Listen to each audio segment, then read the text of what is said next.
this stuff isn't public, it's just for the people in teacher training, FYI. This is gross. Oh, it's not public. I'm not doing the workshops public. So will they be posted in the They're forum? posted, you can see them. On the forum somewhere? So on that front page, it says watch. Oh, They're there. Okay. Yeah, so they're just there. All And right. it looks like they're on my YouTube channel, but they're not public, so anything that goes on here is just with people that are registered. Yes. But then there's people that are in like other places like Oregon and Kamloops and stuff. that are also watching it, right? And then you guys can review it, which is kind of nice because we cover all the things over time. But we had some good questions, so we'll start with your questions because they're kind of technical.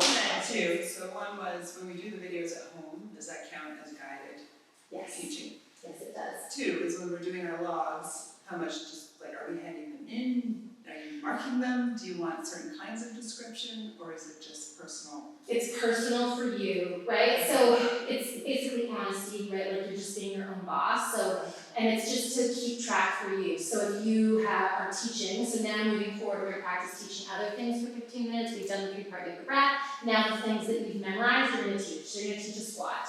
So that day if you taught a squat and hip series 1, write it down because otherwise you're just going to not teach the things you want to teach, right? So it's just a little reminder so you can check yourself, right, and adjust yourself based on what you're doing or what you're not doing, and just becoming observant of what you're up to, right? So if you're always doing your favorite video, or if you're actually branching out and doing other videos, it's good to check on, right? Any other questions logistically? No.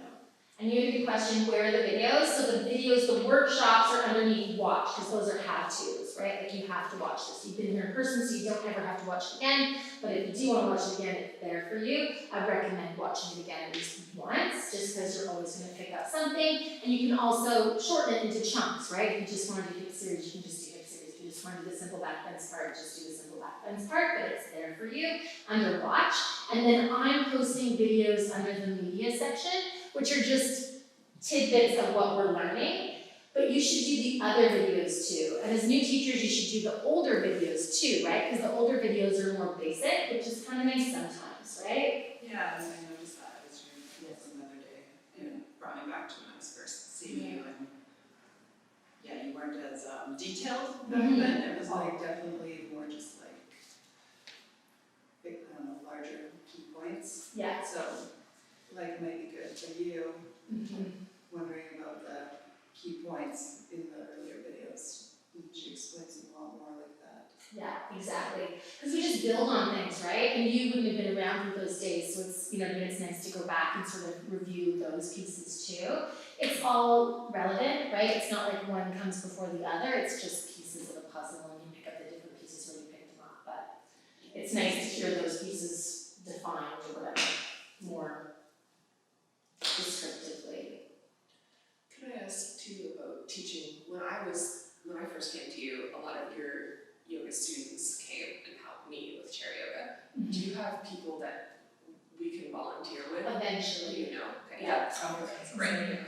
Yeah. And most people found their own, right? Okay. So that's your job right now is to have your person, and then we do. I really value that experience. Oh, for sure. So I would, if you have people like that's something that I would really love to put energy into. Yeah, I have someone specifically for you already, but what I need you to do is get stuff memorized, practice teaching, do the chair yoga thing, and then, you know what I mean? Like after summer, we can start to look at some of those things. Yeah, perfect. I just put that out there. Yeah, for sure. That's all coming. Yeah. So any other questions about that stuff, the program, or anything along those lines? We're all feeling like we're getting it? Good. And there's the Q&A, so again, any questions that come up, you had a question, came up, you put it on there, awesome, I answered it on there, and then other people get that answer too, right? Doesn't mean you're not going to ask me in person if you still aren't getting it, because sometimes you need to hear something 600 times, and it's a lot easier for me to verbalize it and show it than it is to write it, but it's nice to just have it out there. And so it'd be nice to see people posting videos as well, and media as well. So, last month we were supposed to be reading about and researching about the breath. So if you find something cool, you listen to a good podcast, post it, right? Like share the information. I think it's really good if you truly want to teach, to immerse yourself, to work hard at it. This is sort of you get as much out of something as you put into something. So if you really want to get something out of it, then the more you can put into it, the better, and the more you can share with your friends, the better, and it just gets the conversation going, which will start to happen more this month.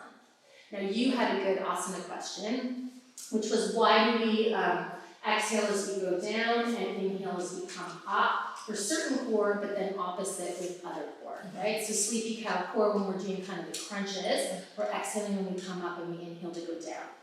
First thing I want to be super clear on is there is no right and there is no wrong, right? I always have a reason for why I do things. It does not mean I'm an authority on how to do things. This is what's worked for me. This is what I've been taught. I've been taught lots of different things, but this is what I've chosen worked best for me. And so that's what I choose to teach. I could be teaching something different in 2 weeks. You know what I mean? Easy come, easy go, non-attachment. The reason why when we're doing this type of core, why I exhale when I go down and inhale when I go up, because for most people, it takes more power to bring it up. Right? And so we have more power when we're inhaling, we have more energy when we're inhaling, generally, than we do when we're exhaling, okay? So that's generally why I do that, because I'm not changing my size here, right? As I'm coming up like this, I exhale to come up, because it makes my lungs smaller and it allows me to go up a little bit higher. It's more of a crunch. And then I inhale to come down, I'm opening my chest, I'm filling that space. When I exhale to come up, I'm shrinking, contracting. I have a little bit more room to come up. I inhale to come down. So that's why I do that. If I'm doing something like a twist, I always inhale to lengthen and I exhale to move, okay? It's easier to move on the exhale because you become smaller, so you can go deeper. If I'm full of breath, I can't twist as far or stretch as far as when I'm empty with breath, because my lungs are smaller. Then I find the pose, I find the breath. The breath will make the pose deeper, it'll make the stretch more intense. So if I'm here empty, it's less of a stretch than if I'm full. Right?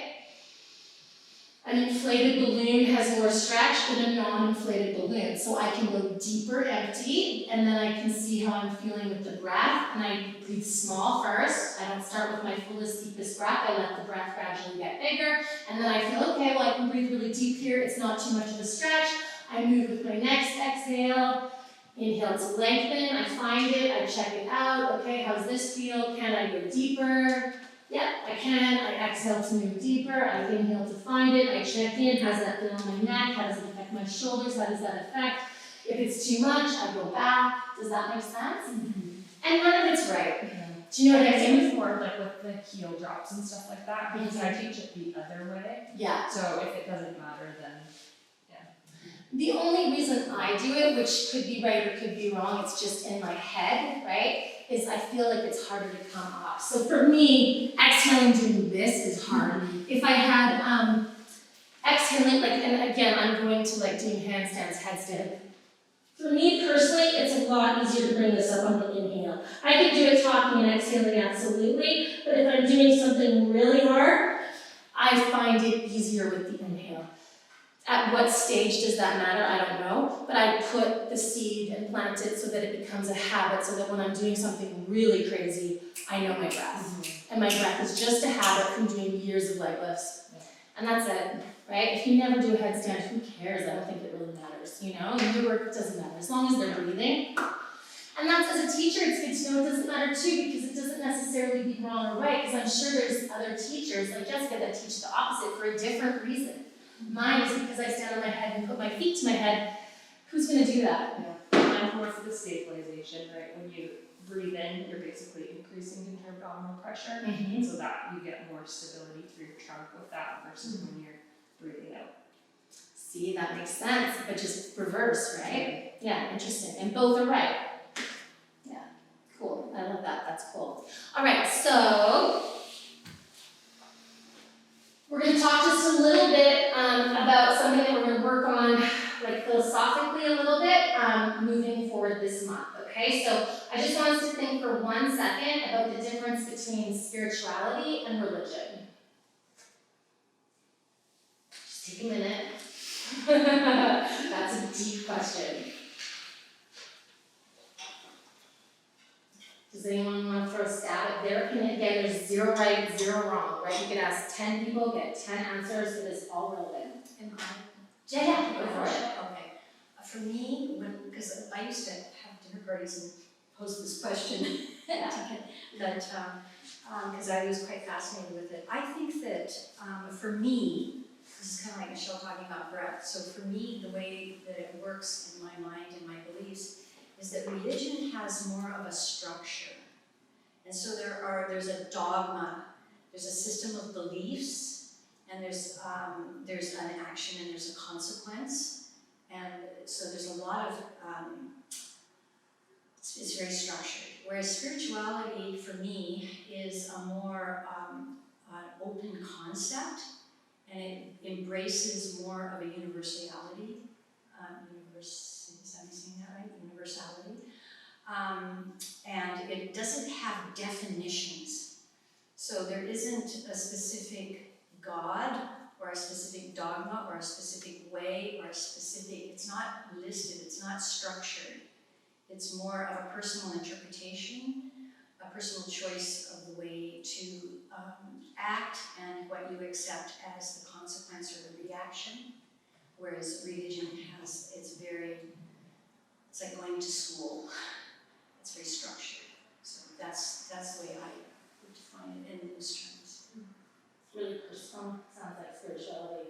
For me, it is. It's extremely personal because I don't think that, I think it can be taught, but it's an open teaching. Like a lot of the Eastern, Indian, Tibetan, a lot of those religions are, they have some structure, but the structure's out here.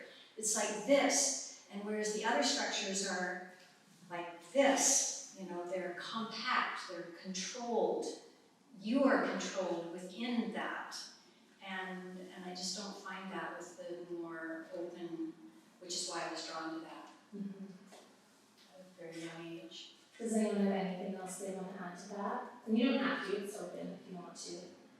I agree mainly with what Laura said. I would say, just adding to that, I think that we're finding is religion to me is organized. It's an organized. That's or, by way that's of structured or organized. Yes. That's how I would, and I just happen to be reading one of the readings now, the sutras of Patanjali. I'm trying to think how to pronounce it. And I have to read the page several times to kind of get the gist. Yeah. But I'm picking that up from the Patanjali. interpretations. Yeah. And can you pronounce it again for me? Potentially. Patanjali. Okay, I'm reading it the wrong way. And Patanjali. again, potentially, but like, you know what, there's different parts of India, they probably pronounce it differently. Okay. And he's like from so back in history. Yep. Oh, yes. Truly no right, no wrong. Does anyone have any other things that they're thinking of about that? One image that comes to mind when I think about the difference between religion and spirituality is religion feels like this, it's very insular and it's its own thing, whereas spirituality is always opening outwards. And that just kind of helps me frame it, because I did a lot of religious studies, but not a lot of That's university. that guy did this It and just- this. It makes so much sense to think, I feel like religion is sort of a subsect of spirituality, like I feel like religion without spirituality would be really impossible. I think that's a good way to say it. So they come from the same tree, but one just has more framework. Yeah, That is imposed rather than choosing a framework and choosing how you interpret it. I mean, I think religion is supposed to be a set of tools to help you access the spiritual world. Yes. But sometimes it gets reduced to the framework. And, you can have really spiritual people inside religion, and not so, some people never get there. They don't get the tools or, so it can be like confining, impressive. But, yeah, spirituality, I guess, would be like the umbrella, right? And then you have a framework kind of trying to open up that you can access spirituality through religion, without religion. It's always there. If you look at religion throughout history, religion was generally used as a way to control people. go back to like Middle Ages, go back to the early recordings. So pause for a second, or help the people too, right? That's a different way of framing that. It is, but I'm talking about the dark side, where Yeah. it was used massively for control. Yeah. I feel like And that's the fear and the threat of punishment. Mm-hmm. If you do this, you will go to hell. Mm-hmm. I think that's the politics of religion. It is, and religion and Yeah. politics are like, they're almost married. I noticed in my earlier religious studies that religion was a lot, in ways freer, there was more interaction personally and more personal responsibility, and it has shifted a fair bit, and I think that's why spirituality appeals to so many people, because it does require you to do stuff and you to think things. That's huge. And I found that very interesting when I was thinking about like sort of the emergence of the three great religions, just how much my understanding of it shifted in the modern world. Mm-hmm. You're saying ownership? Just the personal responsibility. Like Yes. we're not really in sort of a modern framework and encourage as much to have a direct dialogue with a Yeah, deity. you're not being told. You go through a middleman, and that middleman has many names, like your priest, your pastor, your mom, or whatever religion you call it. I found it super cool. Mm-hmm. One of the things I really liked about like the description that George, I think his name is Ferguson, gives, it's in Yoga Unveiled, which is the movie that you guys watch over the summer, which you can watch sooner if you want to, but he's a yoga scholar, like a historian, and he describes it really simply is like religion, we're looking to someone external to help us, and with spirituality we're looking for something internal, it's more personal. So, and like the breakdown would be like, please dear God, help the children in Africa, versus I'm gonna get my ass to Africa or raise money here and help the children in Africa, right? So it's taking a problem and trying to find the solution within. So religion could, like you say, be a very spiritual practice if we hold a little bit of personal ownership to that and take responsibility for what we want to have happen, right? As opposed to, sometimes religion can get completely externalized where we have this framework that Laura was talking about, and whether that framework is meant to save lives or whether it's meant to control people, who knows? I think the intention is generally quite good, right? But there's usually a set of rules, and so we get attached to the rules and we forget our own personal responsibility and we're too worried about what everybody else is doing, and we don't personalize it, then that's where I think it gets the biggest difference can be. So as opposed to saying, God, please fix my knee, I'm gonna go to yoga and I'm gonna work on my knee, right? So that to me is one of the big differences. I think everyone really has some great stuff to say about it. And so I think when we look at most things in life, it's kind of fun to break it down that way. Like, is it external or is it internal, right? Because there's yoga practices that become extremely religious that have these guru-type figures, right? I'm not into that, obviously. I've never been one for that. I grew up in a very organized religion with a lot of rules. I was raised really Catholic, and I married someone who was raised really Jewish, right? So we've got that background, and neither of us are religious by choice, right? But for me, what's important for me to do in my life, I think, is take responsibility, right? So what can I fix myself? What is my stuff? And then what is somebody else's stuff, right? And then looking at how I react to things. And so one of the games I play is attachment and aversion. Like what are my aversions? What are my attachments?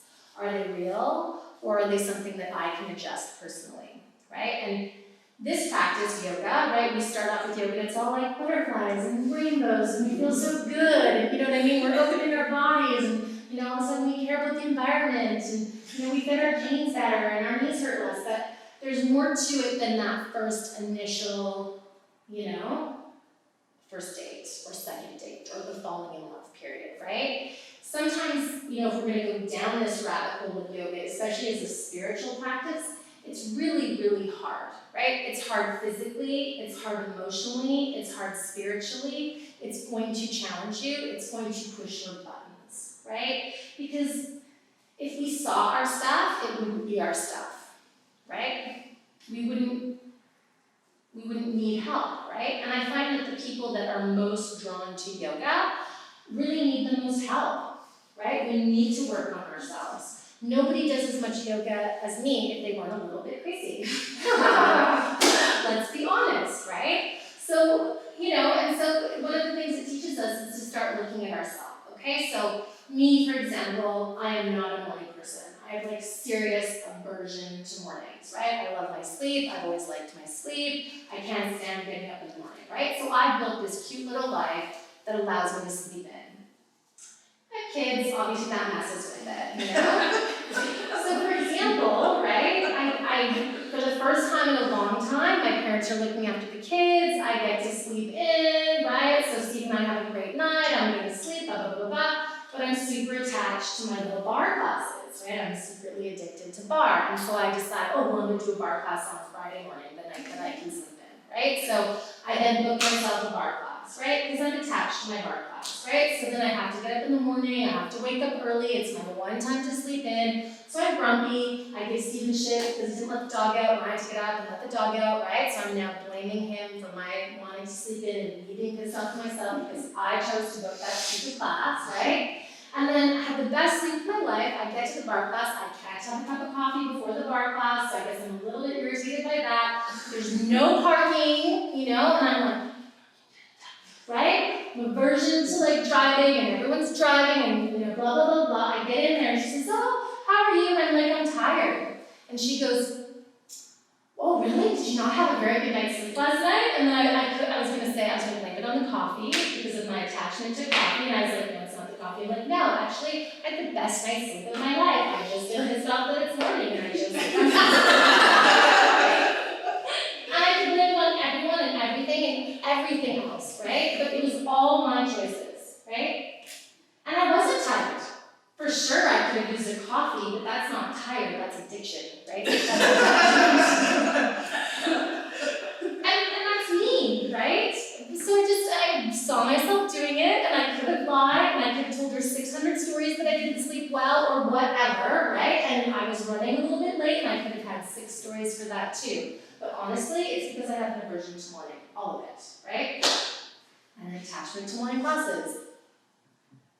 Stupid, silly little story, but that is in every single thing in our life that pisses us off, right? And so you were talking about the sutras. So the whole gist of the sutras, all of these sutras, there's I think 263 of them, 264 of them, something like that. And they all say the same thing, control your mind. So we have a choice. We can get up in the morning and be like, oh, my dog, yay, I'm gonna let him out. I love my dog. We can be like, Steven, get the dog, let's get the dog out. Right, we have a choice right off the bat. You know what I mean? Oh, yay, my kids aren't here and I get to go to a bar class. Right? We get a choice in life. And we get that choice throughout the day. We get that choice no matter what we're doing.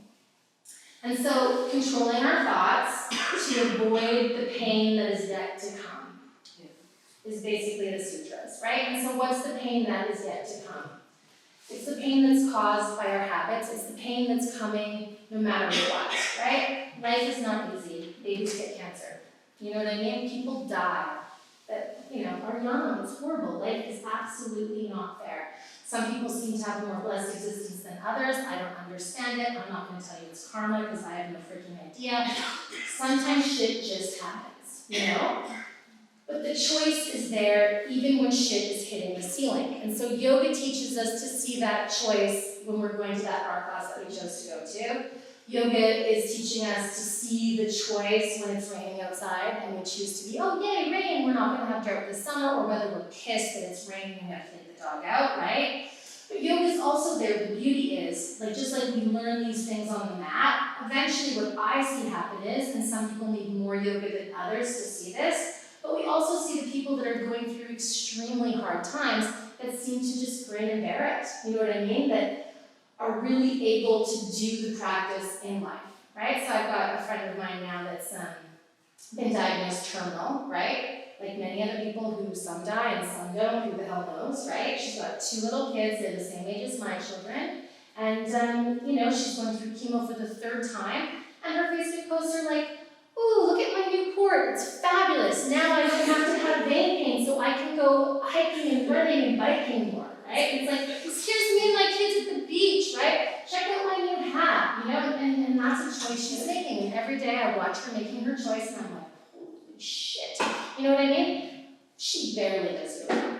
She doesn't need to. She's already there. But some of us have to do more than others. And it's okay. Right? We can't all be happy all the time, but we get to make that choice sometimes, right? And so I think moving forward with this discipline, it's nice for us to be able to look at things, especially when we're irritated, especially when we're facing our dark stuff, which we're going to have to face, and just ask ourselves, is this attachment? Is this aversion? Is this real? Will this pass? Can I turn this into cupcakes and rainbow, even though it's clouds and thunder, you know? And sometimes you can and sometimes you can't, and both are great. Does that sort of make sense? But it's having a little bit of control. It's avoiding the pain that is yet to come.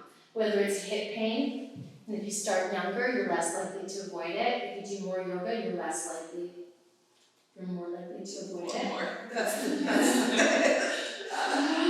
I hope so. Or whether it's arguments with your best friend or your partner or your whatever, your dog, that could be avoided. Like, is it that important? You know? Let's hopefully I don't bite Stephen's head off over letting it be out everyone. Most mornings I don't, but anyway. Good to notice the positive. So let's go forward this month and let's just look at something in our life. It could be every single thing in our life. It could be one thing in our life. It could be something super personal or it could be something not personal. And let's maybe share that on our group blog, like just a little, it can be a paragraph, it can be an essay, whatever your tendency is, but kind of like how I shared, this is my version, this is my attachment, I noticed it, I either nipped it in the bud or I didn't, right? And maybe just share that, because sometimes it's nice to put it down on paper and to see other people's perspectives and stuff like that. So that will be our written homework this month. And like I said, it can be 2 sentences, right? I'm attached to coffee, so I didn't have coffee. And I was finding myself be happy, I wasn't grumpy. I'm always late, and instead of making that everybody else's fault, I own that I'm always late, I remember that I was always late, I changed that habit, and I arrived everywhere early for a month. That's a giggy, right? Whatever it is.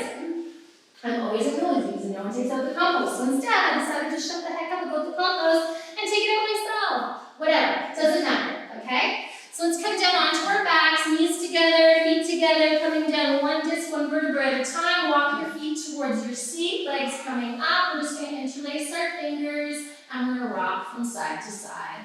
Let the shoulders relax. Squeezing the thighs, squeezing the ankles, squeezing the knees.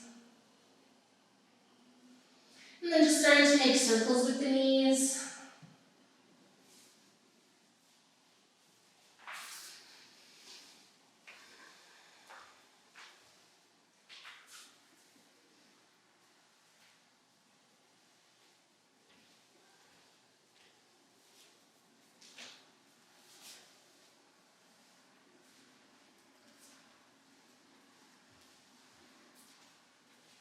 And then swapping the interlacing, change direction with the circles.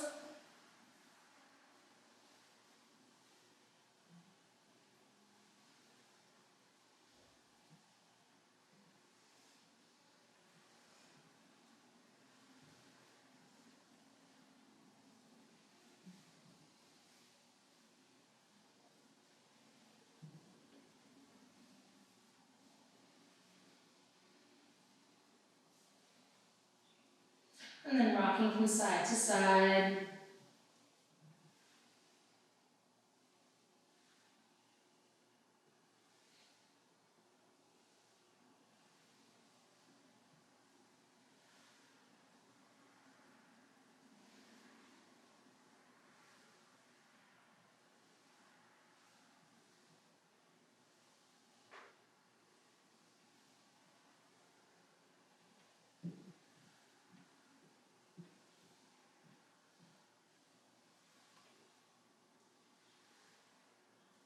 And then letting your left foot come down, left ankle, left knee, left hip in a straight line. Interlace your fingers behind your thighs, straighten out that right leg as much as you can. Relax your shoulders, press into your feet. Really thinking about sitting your right butt into a chair. Really think about the creases moving towards the calves, front thigh to back thigh, calf to shin. Let's just point and flex that right foot. If it's easy peasy, you can straighten out the left leg. If you want to go a little bit deeper, you can start to slide your hands up the calf towards the ankle. And let's do 5 circles one way, 5 circles the other way.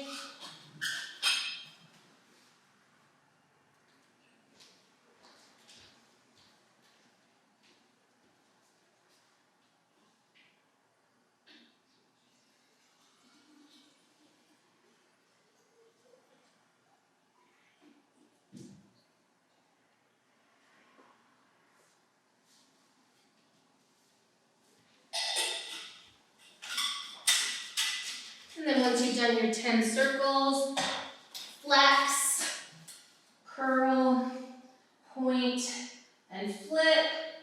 Flex, curl, point, and flip. Flex, curl, point, and flip. And then flex your foot. Just relax the shoulders. Really thinking about the flesh of that outer thigh, that thicker bit, moving away from your armpit. Shake your head for no gently.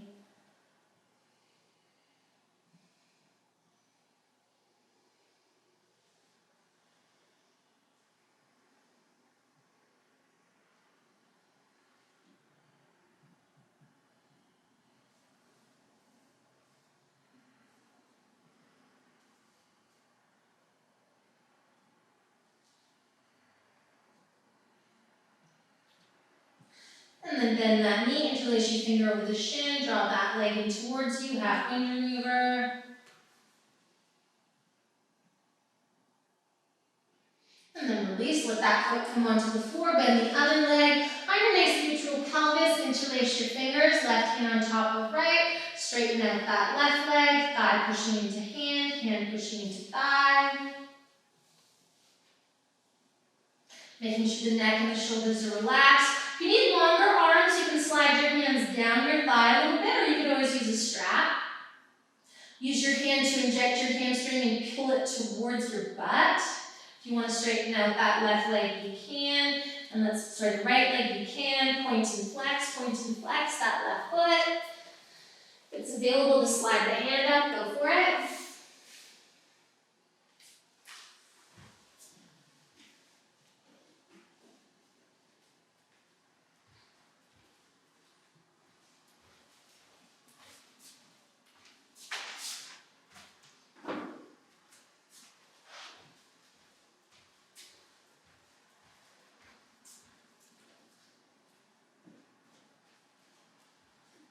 And then 5 circles one way, 5 circles the other way.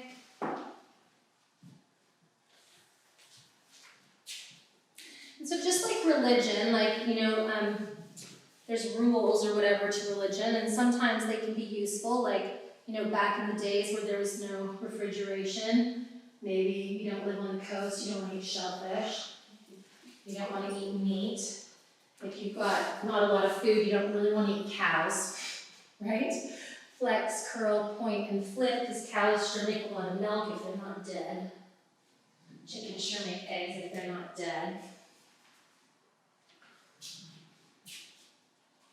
But then personalizing it, making more spiritual, and then asking yourself, right, does that work for me? Is it, Israel 600 years ago? Am I living in India? Is it hot here? Does that work with me, right? Same with yoga, right? I have all these instructions, all these things, and you try them. It's good to try it. Flex, curl, point, and flip 3 times. But if it doesn't work, it doesn't work, right? Like Jessica had a great explanation as to why she exhales on the lift and not the lower, and that's working for her, do that, right? Try what I'm doing, check out my recipe, but if you prefer your own type of food, go back to your own type of food, right? And then arrive with the flexed foot, toes active, get rid of the wrinkles in your heels, inject your femurs, relax your shoulders.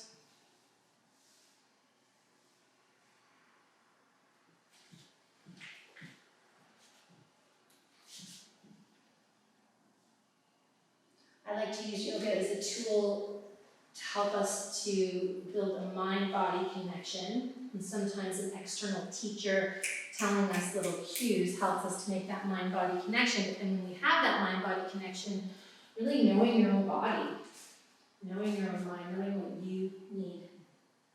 It's really key. And then bending that knee, interlace your finger over the shin, pull it in, sit your butt into a chair, relax your shoulders.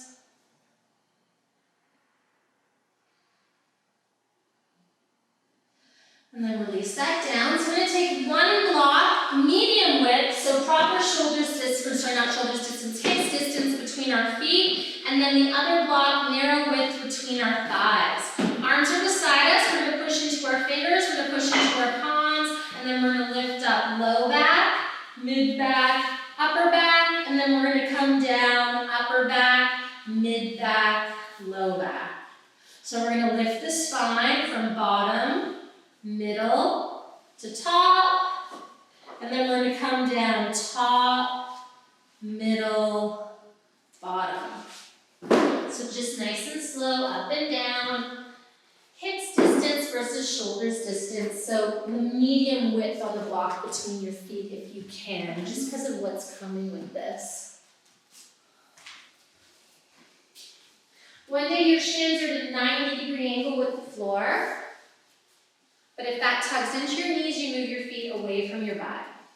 And just really think about bringing one disc, one vertebra at a time down to the floor. Really thinking about peeling one disc, one vertebra at a time away from the floor.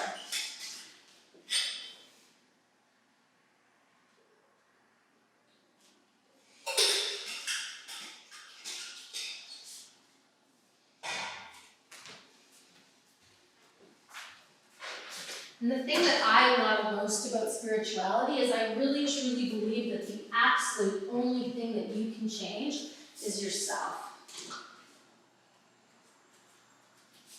And with a spiritual practice, you don't have to worry about anybody else. You just worry about changing you. And then you'll attract the right people, and people might choose to change just by watching you. But you're not responsible for changing anybody else. You don't have to convert anybody. And that's huge as a teacher, because when we first start to teach, some people want to convert and it is just a waste of your money. I have never had anyone call me where they wanted to talk on the phone for an hour, ever actually come to class. I've never been at a party where someone wants to, 100 question me about yoga and me have to tell them everything about yoga, ever turn up to class. It's not a sales pitch. They're either going to come or they're not going to come. You are not going to convince them. And then let's come down last time. One disc, one vertebra at a time, nice and slow. Nice. And then we're going to do legs up the wall. We need a full wall, so you can be between these guys if you like. And I'm going to show you what we're going to do. So I'm going to use your spot if that's okay. Yeah, I've wasted too many good tequila bugs teaching people yoga. Trust me, they're not coming. It's a waste of your time. All right, so we're going to start here. We're going to try and find neutral pelvis. Let's have our feet at hips distance apart and really nail that. I want a little mini bend in the knees. So once I find the neutral pelvis, I can lengthen my back ribs away, relax my shoulders, lengthen my head away. I'm making sure I'm straight in all different directions. We're going to do some thoracic park here, right? Trying to keep the ridge connection, yada, yada, yada, yada. We may as well do some nerve flossing, open, flip, back in, close. So make sure you've got the right distance, right? So here it would look like this. Here I'm trying to get my wrist creases and my elbow creases level with the top of the mat, if possible, right? So we're going to do some of that. And then we're going to have our feet at the wall. Would you mind passing me these blocks? I'm going to start like this, just like we did in Little Bridge. What's it called when the spine is like a staircase? Spinal stenosis? No, spondylolisthesis. That's it. I can never say that. This is great for that, but you would start it on the floor like we did. Right? So ankles, knees, and hips in a nice straight line. So stage one of this, where we just come up a little bit, and then we just come down a little bit. Why do you think I'm using my blocks? Yeah, what do the legs do? What do they protect? The knees. Knee and low back. Yeah. And then we just go up one disc, one vertebra at a time, down one disc, one vertebra at a time. And then once we've warmed up, we're gonna ditch this block. We're gonna really find our shoulders. We're gonna go up. Once my knees are as high as my ankles, I take one step, other step, and then I push my butt forward to come up. And then I come down. One disc, one vertebra at a time. I still have power here. I move one foot, I move the other foot, but I don't move anything else. And then I come down the rest of the way. Makes sense. I'm ideally not looking left or looking right. I go back up. I'm not going for a hike, and I'm not moving and walking at the same time, right? I'm being super mindful. Because if you memorize this, we can teach this.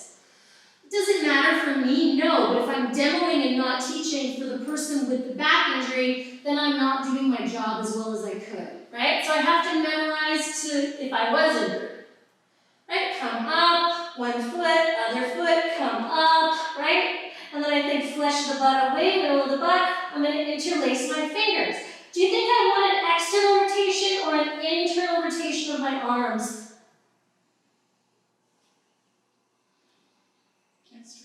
Yeah. So how would I get an external rotation? The shoulders, you're gonna rotate the shoulders and the. Yeah, I flip my palms to the wall. So many people do this. It's the most common mistake, right? You flip the palms away, which is an external rotation, versus look what happens to my shoulders. Look what happens to my shoulders, right? One does the opposite of what I want it to do, one does what I want it to do. Right, so this is external rotation, this is internal rotation, right? Look at what it does to your arms. Look what it does to your armpits. Both are good, one is just what you need here to keep your neck safe. Does that make sense? I internally rotate here, versus externally rotation, right? Makes sense? Okay, so that's a biggie. And then I push my elbows down and bring my hands onto my back. And then I can stay here, I can take one foot away, other foot away. I can walk my hands down and my legs up. I can bend my knees, I can have one foot there, other foot there. Really thinking about the backs of the knees and the hamstrings, etc., etc., etc. I come down, one disc, one vertebra at a time. Bam, bam, right? So anytime you want to return to this, you can, right? So let's look at that. So first we're going to start with just legs up the wall, neutral pelvis. Make sure you've got your blocks handy.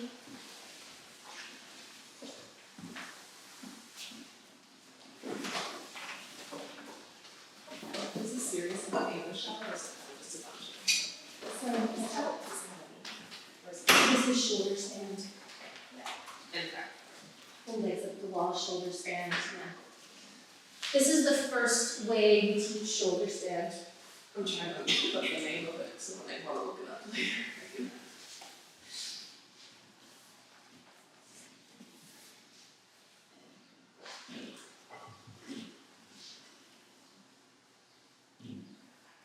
So taking the time to find a neutral pelvis, find yourself straight. Once you have a neutral pelvis, you can lengthen the back ribs away from the pelvis, you can lengthen the head away from the ribs, you can relax your shoulders. Nice, find your feet active, keep your feet at hips distance apart. I like to think of a mini micro bend in my knees because it makes me work harder, especially if you're like a loosey-goosey person. And then let's bring our fingers to our shoulders. Let's squeeze those shoulders. Let's get our elbows up as high as our shoulders. Let's reach our elbows away from the armpits. Let's lift our armpits up into our shoulders. So just like today, we're lengthening from hip crease to armpit. And then we're crisscrossing from left hip to right armpit and from right hip to left armpit.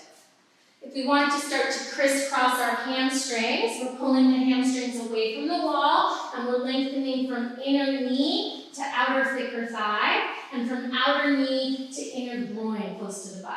And then that pulls forward. And that just makes your hamstrings big and fat, but that is detailed, I get it. All right, let's start with forward circles. So gently squeezing the shoulders as we start to make circles with our elbows.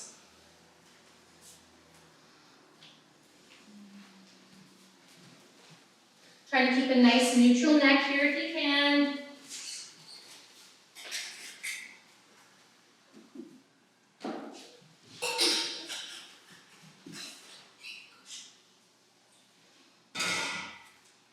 So now the beauty about getting the spine and getting the pelvis is now we can start to work everything else. Pubic bone away from the navel. You have to come away from the wall a little bit, feel you're imprinting your back. So bend your knees, wiggle, bend your knees, bending proper. Yeah, and then wiggle. Oh, right. Yeah. And then find yourself straight again. And sometimes it's nice to put a little something there so that you can feel it. Nothing pubic bone to wall. Change direction with your circles. So right now you're like this and you move your pubic bone to the wall. Just move that thing. Bend your knees back. There you go. Now keep it. Oh, Yeah. Still, I can have that much space here? you need that much space there. Oh, Yeah, that's a lumbar curve. I thought I would be able to open back bend. This isn't a back bend. No, this is a natural lumbar curve. Feel your pelvis, feel your pubic bone, hip bone's level. You feel it? It's level. Yeah. So when you're sitting, oh, I'm so sorry. It's okay. You're imprinting. Look what that does to my shoulders. Go the back of my siblings. That's what you do. Yeah. That's your habit. Right? Is this a back bend or is that a neutral spine? Are you supposed to have a lumbar curve? Yeah. So you should have it here to train it, to strengthen it, so you can have it here. I think it just feels large. Because you've done this for how long? Right? How do you get this? To get this. And then stopping with the circles, elbows at the shoulders high. Exhale to bring your elbows to touch. Inhale to bring your elbows to the floor. Exhale, elbows to touch. Inhale, elbows to floor. Then looking at your elbows, is one elbow higher than the other elbow?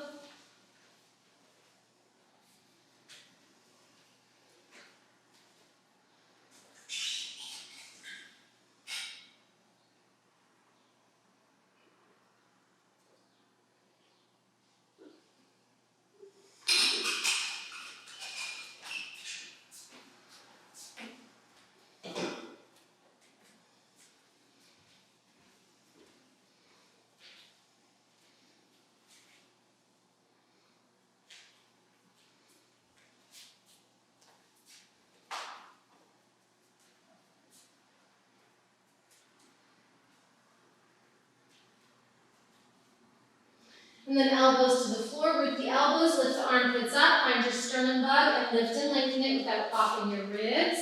Exhale, elbows to side ribs, inhale, elbows up without rotation. So really I'm finding this movement to get right underneath the shoulder blades. So listen with new ears.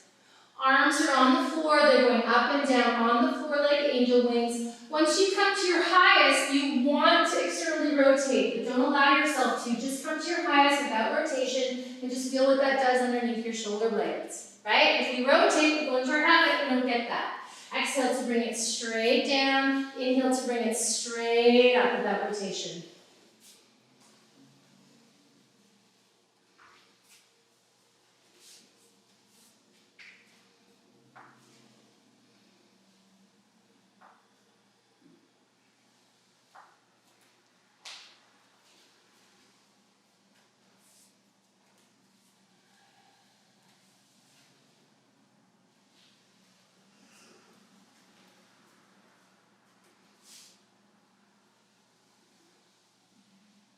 And then see if you can find that same no rotation as you bring it down to your side ribs. Try and keep the lift in the chest.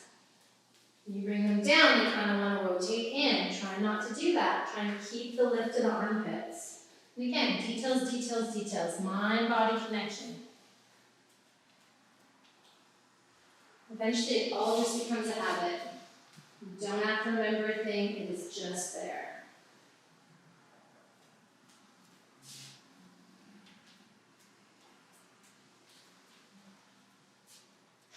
And then let's go elbows at the shoulders height, extension, no tension, reach the elbows away from you. You're gonna inhale to open the arms out beside you. Once you're open, you're then gonna flip the wrists. So you're gonna open, so your wrists are not pointing to the ceiling.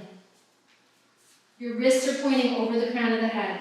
So think about this, we've done this a lot seated. So, imagine your pinky wrist and your thumb wrist are stacked and your palms are facing over the crown of your head. So so funny because we've done this so much. Rotate, yeah, and then flip here and then back, yeah. So rotate it so that your wrists are facing over the crown of your head, palm is facing over the crown of your head, right? Flip, bend, bring it in. Oh, I see. Open, flip it back, bring it in. Open, flip, bend, bring it in. It's funny how just lying down. It's so funny because like we've done this like some of us for a decade. Isn't it so weird how then you forget as soon as you lie down? But you want to know why it's harder? It's because you're not cheating. Because the floor isn't letting you lie. See if you can find your ribs for me there, Lisa. Yeah. Think neutral pelvis. And then eventually you want the pinky wrist and the thumb wrist level with the top of the mat. Like that. And then fingers come to shoulders, bring the elbows to shoulders distance apart in front of your chest. Find extension, no tension, so you're lifting the elbows up. And then this time we're going to straighten out the arms. At the end we flip the wrist back, we bring the fingers to the shoulders. We open, we flip back, we bring it back. We open, we flip back, we bring it back.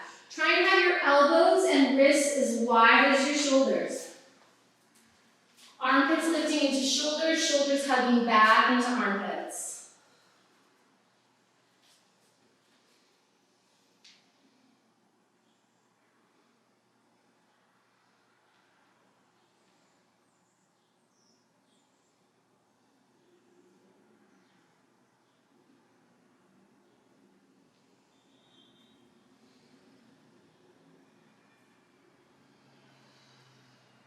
Do 3 more. Then let's just bring those arms beside us, palms facing up, and let's relax.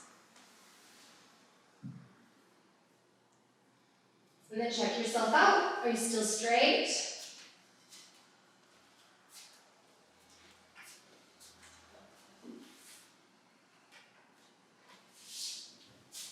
Are your feet still level? Are your hips still level?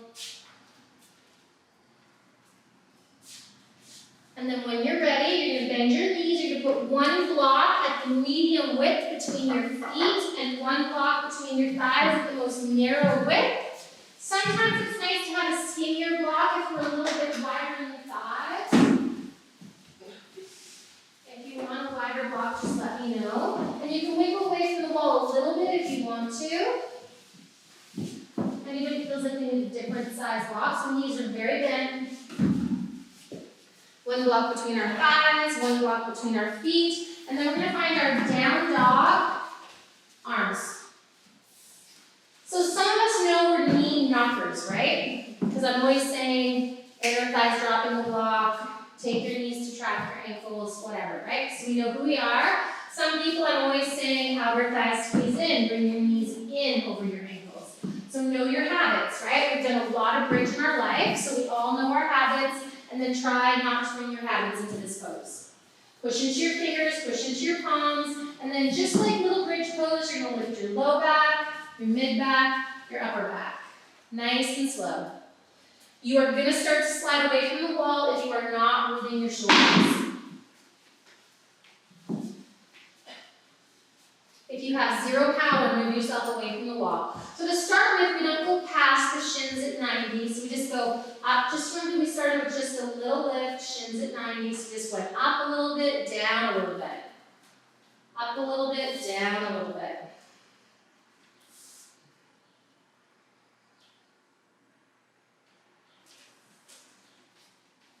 So not a beginner pose, right? You wouldn't want to bang this out unless you knew your people a little bit. Because it's a lot of management.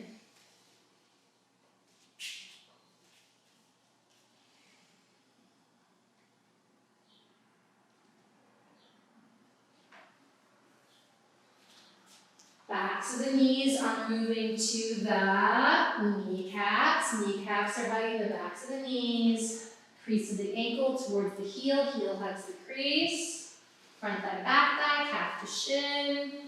If it's feeling fabulous, you can start to go further. You can come up a little bit higher when the shins are no longer 90. You want one foot moves, other foot moves, you'll wanna ditch the block before you do that.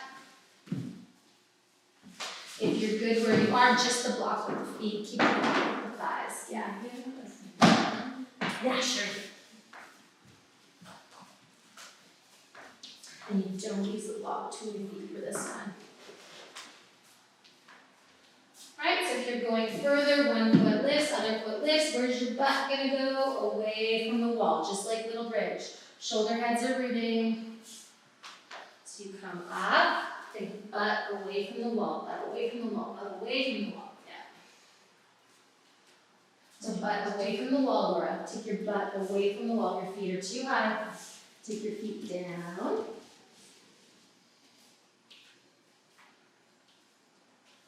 Now take your butt away from the wall. You can take your butt right to the fingers. Come on. There we go. Up and down, up and down. So what's your habit with your knees and your feet? Yeah, so what's happening? Is it happening? You tell me, you look. You know. External versus internal. Here's your knees, where's your foot? Yeah, you should probably take your socks off too. Yes.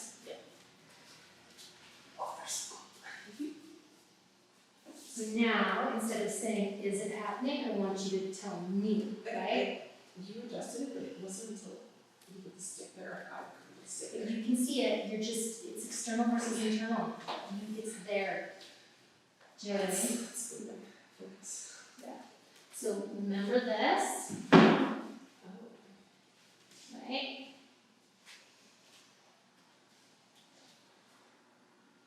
So take your time and reset the whole thing, right from the base.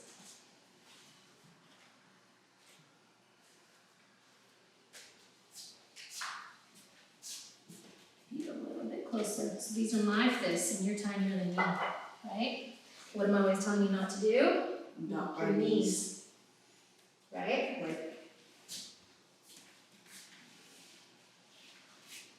You nailed it, Nicole, just the neck. Everything else is perfect, just your neck, yeah.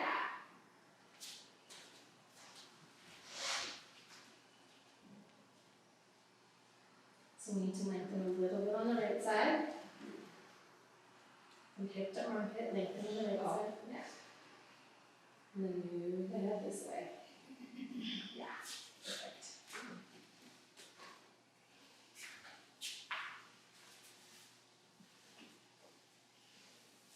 And then on that last one, if you want to come up, hold the butt up. Really take your butt as far away from the wall as you can. Really move the flesh of your butt away from your low back. Move the flesh of the butt towards the back of the knees, hamstrings push forward and go down towards the butt. And then interlace your fingers. Which way are your, straighten out your arms, and which way are those arms going to go? And Fran, that's perfect, that's good for you. External. So the thumb goes to the wall, not to the floor. Get the pinch out of the elbow, and so you moved really far away from the wall. So come down, see how far you moved? So you know why? You're not rooting your shoulders. So if you're moving away from the wall, you're not using your arms and shoulders enough. So you flip your palms to the wall, you bring your hands onto your back, and then maybe you take one leg away, other leg away.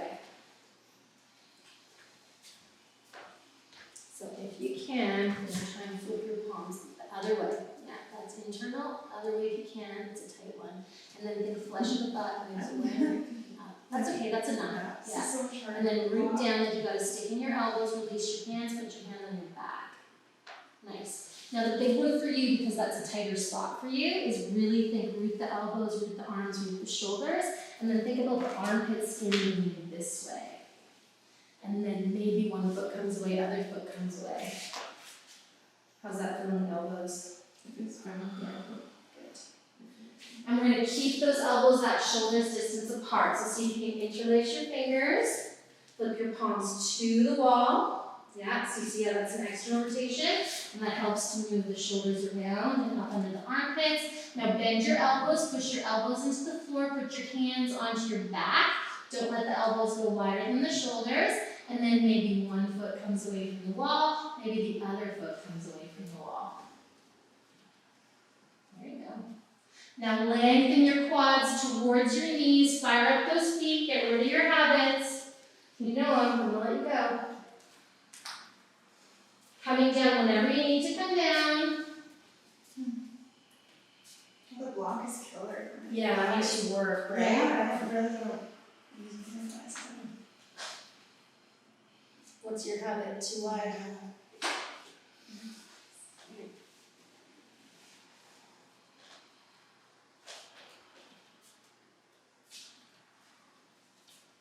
Root the shoulders, reach the arms. Remember, you can come down anytime you like. But slow and steady. And then taking just a regular legs up the wall when you're ready.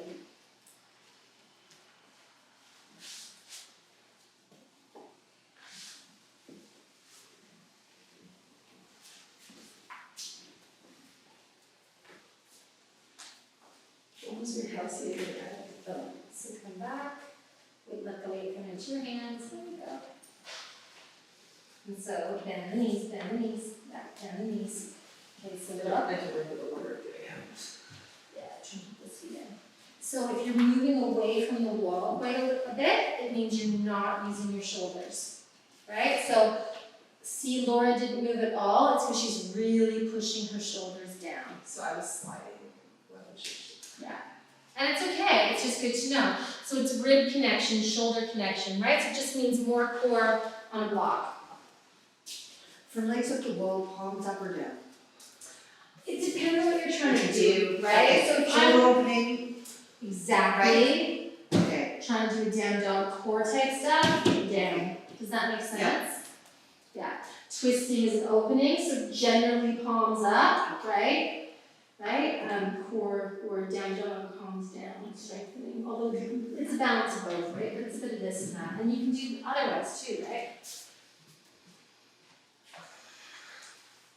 And then you're going to bend your knees, you're going to give those legs a hug.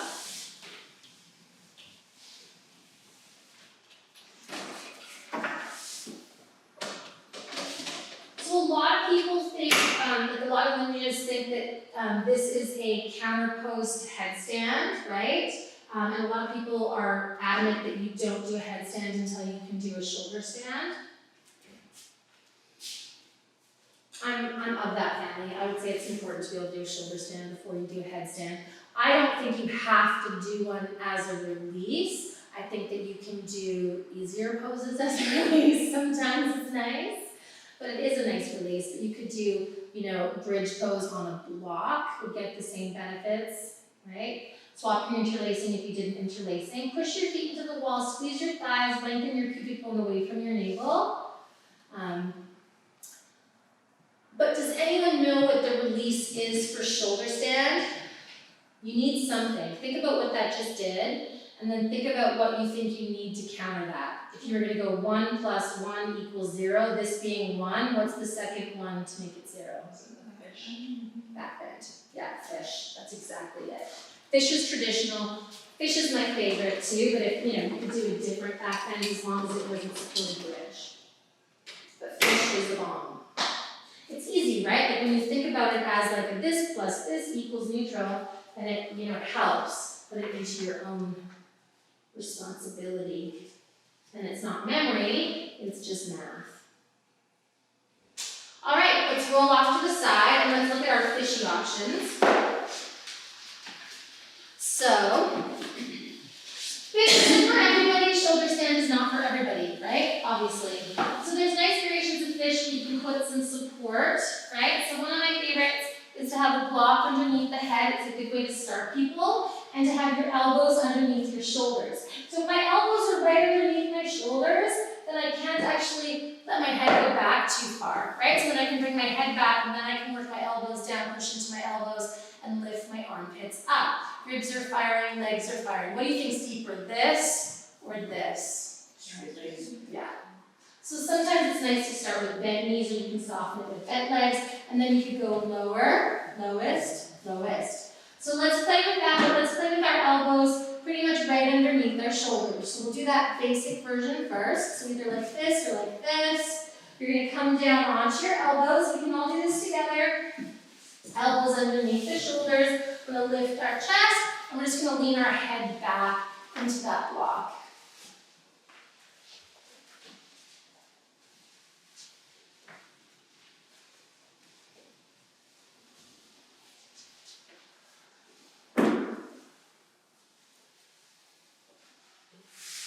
So you gotta get the lift of the chest, so where should your elbows be? Stop, and don't friend.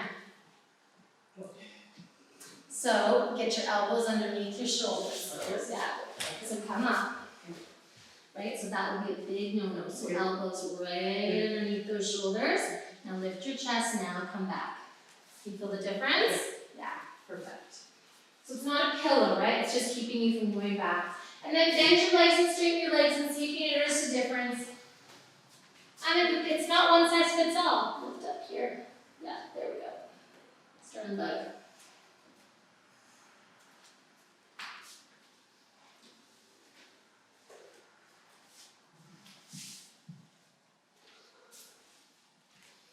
You're gonna stay and everyone's gonna come and look, because pretty much everyone's doing this, but we'll look at it on you if that's okay.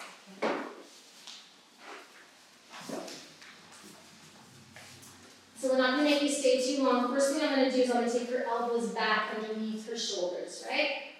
Give her more height. You see that just freed up for C7, and then she's gonna lift my finger. Lift, lift, lift, lift, lift, lift, lift, lift, lift. Think about this wrapping around, move the armpit skin up, and lift there. Good. You feel the difference? Yeah. Yeah. So everybody needs to get more lift here. Right? So you gotta root the elbows. Think elbow creases to the floor. Think armpits into shoulders. Shoulders push into your armpits. One more time. Lift, lift, lift, lift, lift. There we go. Nice. And then we can probably move this. Lift your head and come down one, but keep the lift. How's that feeling? She needs more space. So this is where she's going to walk her fingers forward and elbows forward. So just creepity, creepity, creepity, creepity. Keep walking, keep walking, keep walking. And then you're going to lift, lift, lift, lift, lift, lift, lift. There we go. And then we can probably, she's got a good neck. She's good to go. We're going to let her go. But it's cranky. Yeah.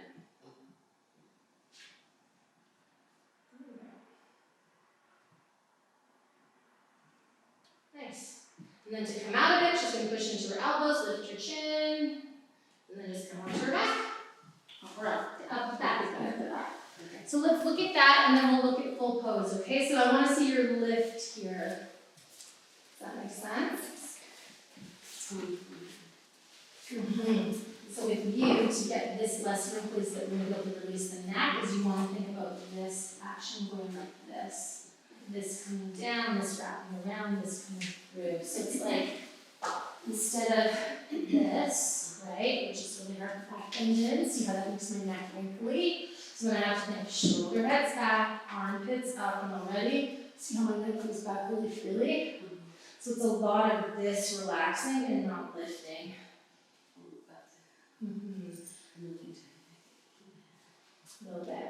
Yeah, that's a good place for us to work, for sure. That's coming up so nicely. So Michelle, can you take me to entering pose here? Yeah, so you want your elbows right underneath your shoulders. So here? Yeah, come down. We don't know until you're down. Oh, I see. So come onto your elbows. Yeah. Now get your elbows right underneath your shoulders. Yeah. Now push in your fingers, push in your palms, push in your elbows. Now lift up like crazy here, and then nice and slow let your head come back. How's that feel? Yeah. Yeah.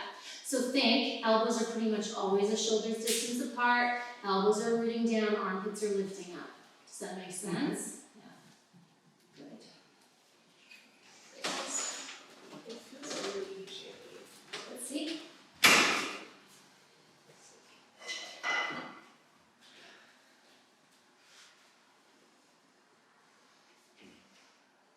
Where does it feel jammy for you? You tell me. In the top of my shoulders. Yeah.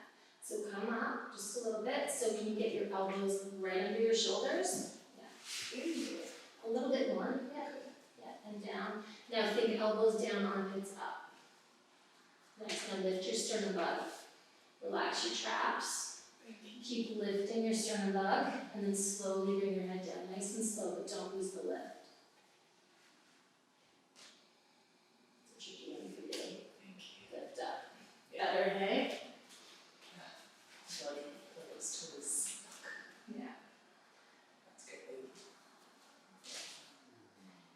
push into your elbows to come up nice and slow. And then we'll just come and lie flat on your back. So you move the block, you just slide down. After fishy, we go neutral with the spine.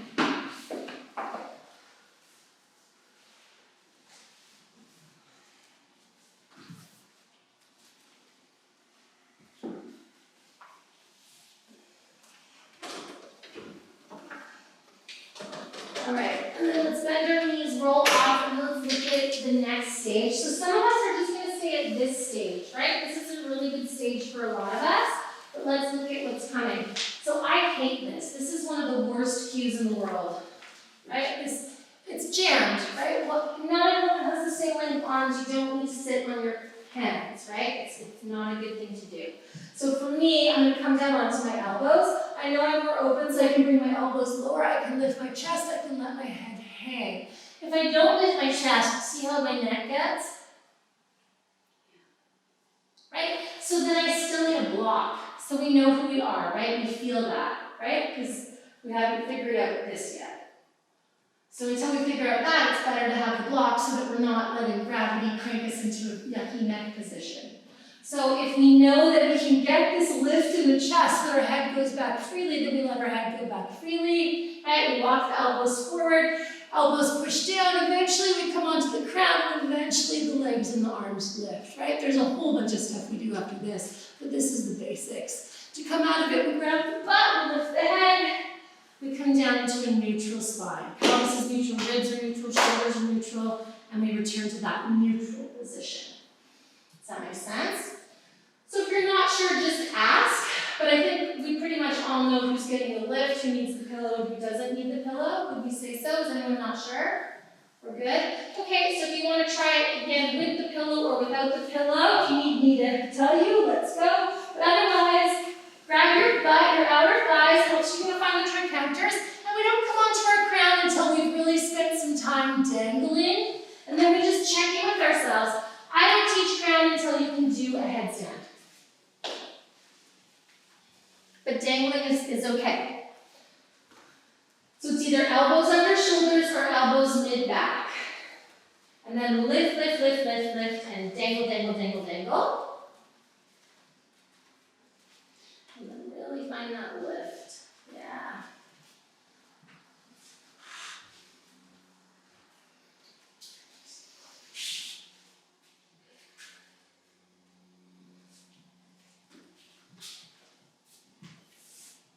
Push into those elbows, lift up into the sternum. It's better to pull.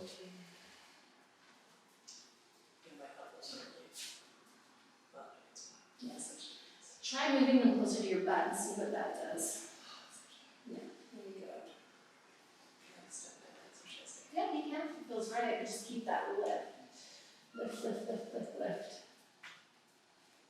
Is there a variation in this, Michelle, where there's like a T of blocks, or is that a different pose? I don't know about that one. This one used to do with the block of the bra line. Maybe Asana, maybe? I'm not sure. Don't usually teach that with fish. And then shin tucks, and then lie flat on your back. So anybody but Laura, do we know how long we hold fish after shoulder stand? Say you did a 10 breath shoulder stand. It's 25%, so it would be 2.5 breaths in fish minimum. 25%.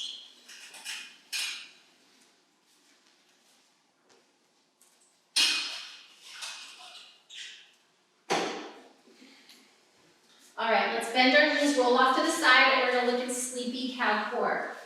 So, this is a giddy. What's important here is the neck, right? So the first thing we do is we test this. And if we're doing this, right? And if we're doing that, we do less, but we keep the shoulder heads down, the ribs aren't moving, the arms aren't moving. So that's the first one, and generally we do that 5 times. And then people that aren't really nailing this easily, just stay there, right? If it's easy peasy, then you interlace your fingers, you bring your head to the the back of the skull, and you reach the elbows, extension, no tension. This happens a lot, and then we're gonna crank into the neck, right?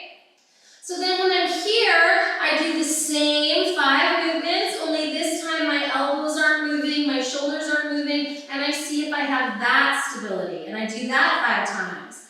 And then I keep my neutral neck, and literally I just think about dropping my ribs to come up. So this doesn't change, I don't do this, right? It's really important that I'm not moving my head. And if you're a teacher and you can't manage that, you have a room full of drop-ins, don't teach it. It's that simple because they will feel their necks the next day, and that, isn't good. So head roots into hand, forehead lifts up, exhale to drop the ribs, and as I do this, you see that my ears are staying with my shoulders. I'm not turtlenecking. Does that make sense? And we can all feel that, right? We can feel we lift our heads up. And we'll play with it when we're here because I want you to feel the difference between this and this. As soon as I do this, look at my nose. Do you have anything to say about that? No? Agree fully with that. Keep it neutral. Yeah. And then from there, if you're nailing that, then you can nail them both together, right? So we're doing inhale, exhale. Inhale, exhale. Inhale, exhale. Neck's not moving. Literally, I'm just thinking about my ribs moving. And then I come up and I hold up. I'm reaching with my elbows. Extension, no tension. Armpits are hugging. Elbows are hugging. Wrists are hugging. Right? Which keeps me stable. And then I come down. And then we'll look at the twist after because that's a lot of information. There's a lot of separate movements, but again, we don't have to do all the movements. I'm giving it to you all, but you just do what's available. You're not going to nail it unless you get this elbow, wrist, armpit zigzag, right? And same with the knee zigzag. If it's loosey-goosey, it's tricky, right? We need those arms to make it light on the core. So when you're ready, you're going to come down, knees together, feet together, coming down one vertebra at a time. Cross your right leg over your left leg. Instantly, you're going to notice that that right hip bone wants to lift, so pull the left femur in. Lengthen your ribs away from the pelvis, lengthen your head, make sure you're straight, and then either put your foot on a block, interlace your fingers behind your thighs, or use a strap. So I used to teach hands over shins. Why do you think I changed it? Yeah, because most people can't do that with their shoulders and really keep a neutral, non-jam neck, number one. And number two, what else do you think? So make your arms longer, number one. Number two, what's it teaching? Front thigh, back thigh. Yeah, and you can also think about pulling your hamstrings towards your butt. On the shins, you can teach calf to shin, but like I said, the majority of human beings can't do calf to shin without at least creating a little tension in their neck, and so I find it was good stretching. no, just doesn't work as well. That's an example of getting better at something. I taught it one way, I could have been stuck there, I could have been like, no, that's the way it is. But instead, I found a better way of doing it. Lift your armpits up, lift your sternum bug, relax your shoulder heads. Know your habits. See if you can find them here. Loving those toe bounds. And then release your arms beside you. Push into your fingers, push into your palms. Your neck is neutral, so that if you closed your eyes and opened your eyes, you'd be looking at the ceiling, okay? Just shake your head, tiny little no. See how it makes a little line on the back of your skull. Now tuck your chin towards your sternum, triple chin it. And shake your head for no. See how it makes a little frown on the back of the skull? Now lift your chin so you're looking more at the wall behind you. Shake your head for a little no. See how it makes a happy face on the back of the skull? Bring your chin back to center. Find a neutral neck.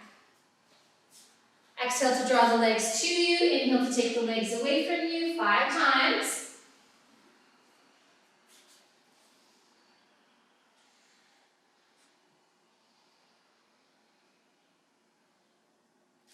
And then after 5 times, if you want to add the shoulders, you can interlace your fingers, right hand on top of left, take the hands to the back of the skull, reach into the elbows, reach into the armpits. Do 5 more with just the legs, really thinking stable in the shoulders. So I like to visualize a pool ball moving into my shoulder from the armpit, and then my shoulder hugging that pool ball. I think about reaching my arm bones to the wall, elbow crease towards the elbow cap, but then elbows hug it back. And then once I've done my 5, if I'm nailing those arms, everything feels fabulous, then I just keep my legs lifted and I exhale to lift the shoulders. The head follows, and I do that 5 times. Nice, think floating ribs to one another, back rib cage roots. Otherwise, you just keep going with those legs. Legs moving, if you're doing just legs. And then after you've done your 5 of just shoulders, you can do 5 of shoulders and legs. Nice, it's so much better. You heard me. Yeah, I feel it more. Yeah. Yeah.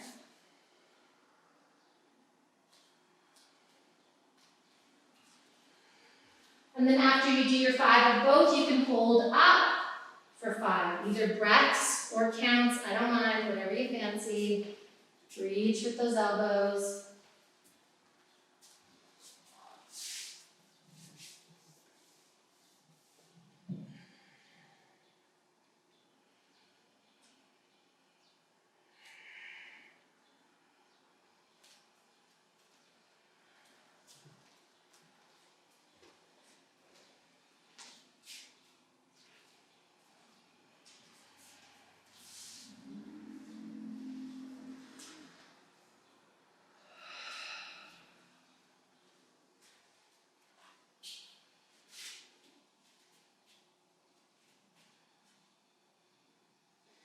And then we're not going to do the twist in between, we're going to go right on the other side so we can really dissect the twist. So uncross, straighten out your legs if you need to. Let's do the opposite crossing.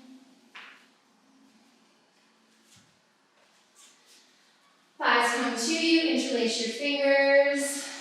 And then check, did you do your ribs, did you do your shoulders, did you do your neck? If not, release those legs, find that space, and then go back to the legs. Find the crisscross from armpit, right armpit to left hip to right armpit. Lengthen the 2 sides of the torso evenly. Ankle crease to heel crease hugs back of the knee to kneecap hugs the hip knee crease. Hip flexor to butt hugs that crease. Armpits lift up into shoulders, armpits slide towards the sky, shoulder heads to the floor. Lift that sternum above.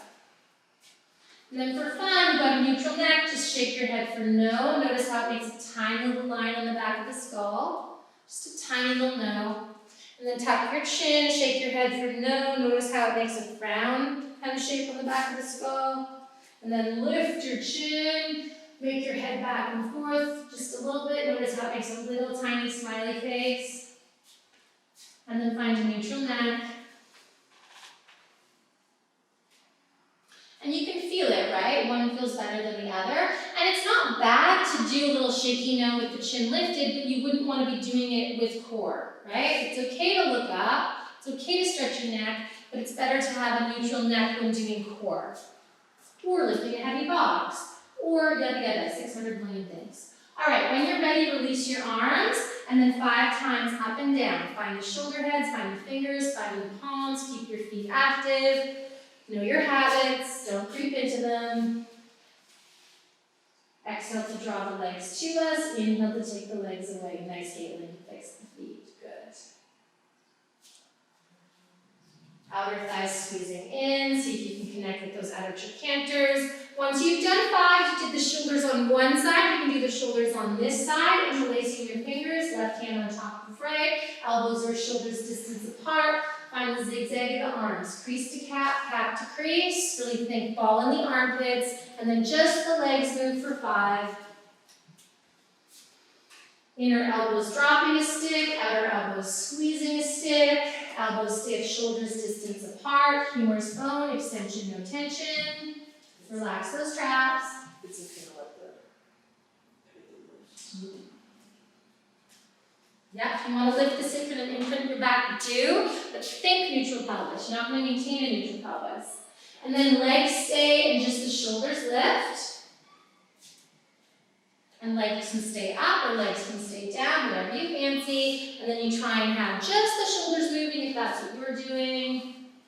And then once you've done 5 shoulder lifts, you could do 5 shoulder leg lifts.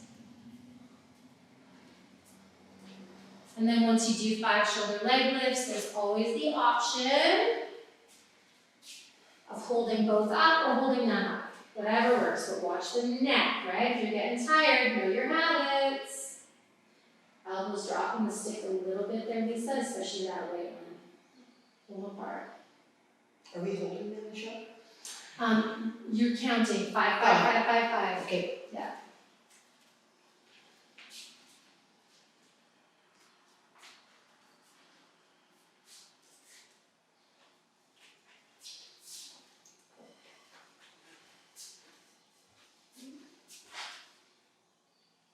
So that's a shoulder's distance to yeah.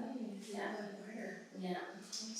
Yeah. It's the salt that's in the soup, right? Too narrow, too narrow, too narrow. Pull your elbows apart.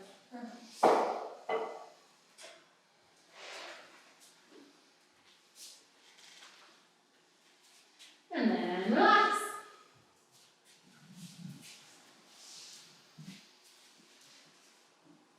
So that series will get you super strong, super fast.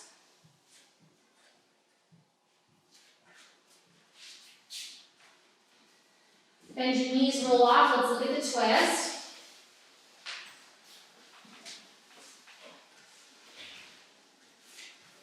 So we're here, we hook the ankle, we bring the foot down and move our hips a little bit to the right, and then nice and slow, we're going to lower the legs to the left. We want to think of all those connections. We want to keep that right shoulder down.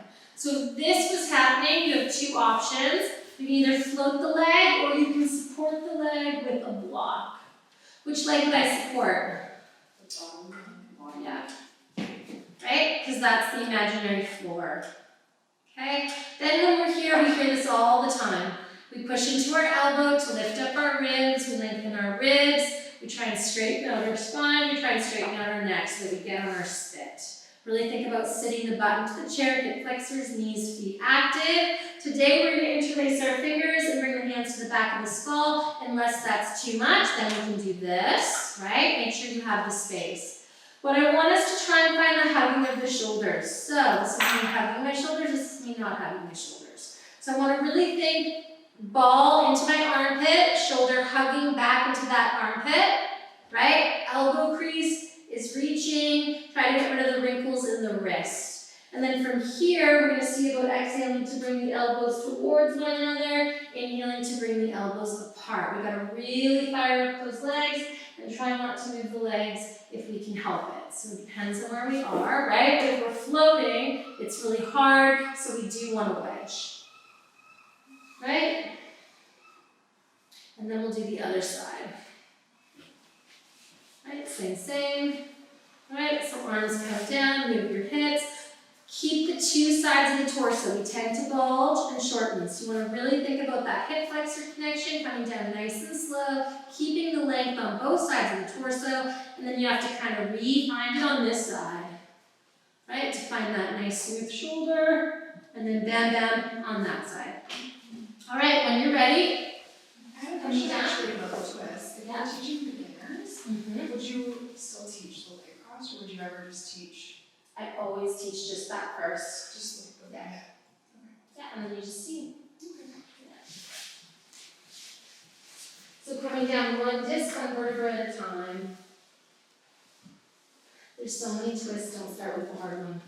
Yeah. Makes No, I sense? just wasn't sure if this is like accessible for everyone kind of thing, but What do you think? well, obviously not. No, But not at all. okay. Yeah. We'll just think knees back, you know what I mean? How does it feel on you? Yeah. Deep. Yeah. If you were tight, how would it feel? Okay. Really deep. Yeah. But, you know what I mean, you check their twists, and if they're moving, I still teach it to people that are Yeah. not open. Okay. You just make sure they're listening and following directions and know to keep their shoulders down, you know? Mm-hmm. Test them first. Yeah. So once you've crossed your legs, you pick up your hips, right leg's on top. Which way does the hips go? To the right. Yeah. And then we slowly lower our legs to the left.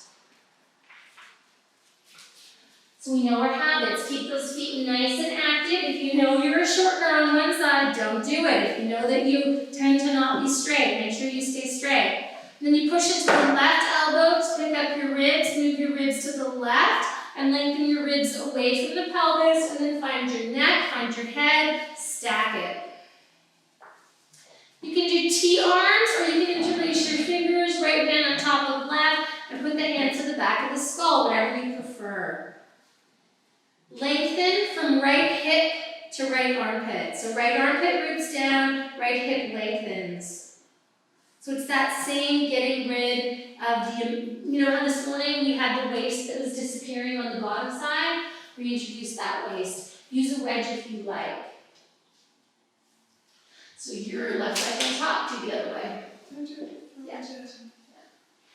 And we're doing headstand arms as opposed to T-arms if we can. If headstand arms are not accessible, we're doing T-arms, but we're not doing cactus arms. Now if you're doing straight arms, think about really rooting the elbow to the elbow cap so that the elbow cap is down on the floor. So if I felt my knees, what would I do? Back What's that? off. How would you back off? What would you cue? Straighten your legs. Say it again. What do you think? I think you'd straighten your legs. You'd uncross your legs first. Okay, right. Even if I was down here. Yeah, you'd uncross. Yeah. So first thing you use uncross, right? You feel your back, or you feel your knees. Start by uncrossing. If you have uncrossed and you still feel your back and your knees, what do you do? Would you pull up?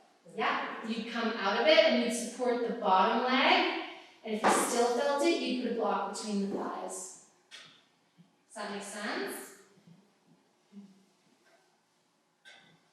You'd want less of a twist, and you'd want to use your legs more.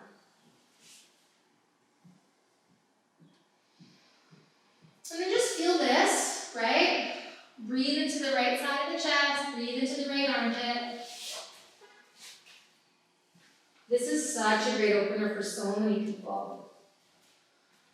Think about pulling the femurs back into the hip sockets, but back to the knees to kneecaps. Ankle crease to heel, heel hugs back onto the crease. Reach with the wrists, reach with the forearms. Elbow crease to elbow cap to crease, armpit up into shoulders, shoulders hug the armpits, nice neutral neck.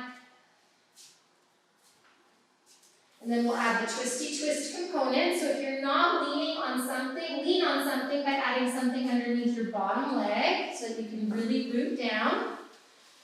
And then you're either going to take your right elbow to your left elbow or your right fingers to your left fingers, whichever version you're doing. So you're going to twist, and then you're going to open.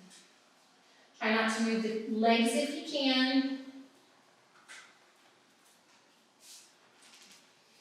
And we keep a neutral neck and it just automatically moves. If the arms are straight, we can even turn the gaze towards the fingers as we open if we want to, but if we're doing headstand arms, we don't turn the head except for how it is turned naturally. So you don't rotate to look at the right elbow if you're doing the headstand version. Okay. Open and close, keep the armpits hugging the shoulders. Keep those legs nice and solid. Keep lengthening the two sides of the torso.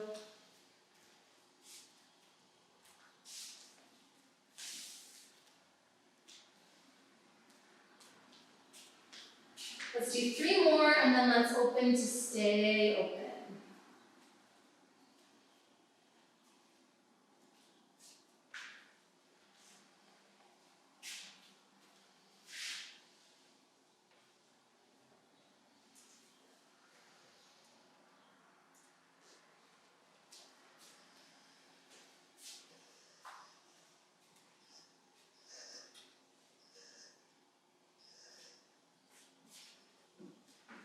So right elbow to the floor.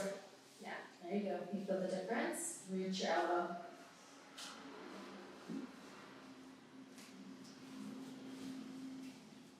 And then big, beautiful breaths up and down the spine. If you want more into your upper back, if you want more stretch, reach the elbows away from one another. Root the elbows down. If you want less in your upper back, do less. Root the head into the hands and lift the forehead up. Take your ears away from your shoulders.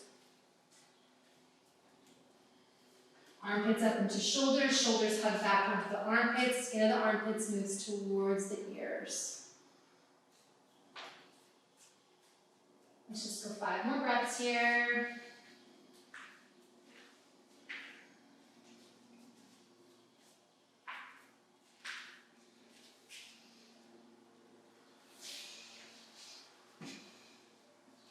And so this is pretty deep. So I always tell people that have injuries if I'm in that type of class, if you have any neck or back injuries, you would take your right arm to your left side, uncross, and then come up that way. Those of us that don't have injuries, it's still pretty deep, so we're going to bring our arms lower, so our hands come down low as our hips, halfway to a T. We fire up our legs, we fire up our core, we use our arms to bring our legs up, we uncross our legs, and then we straighten out our spine.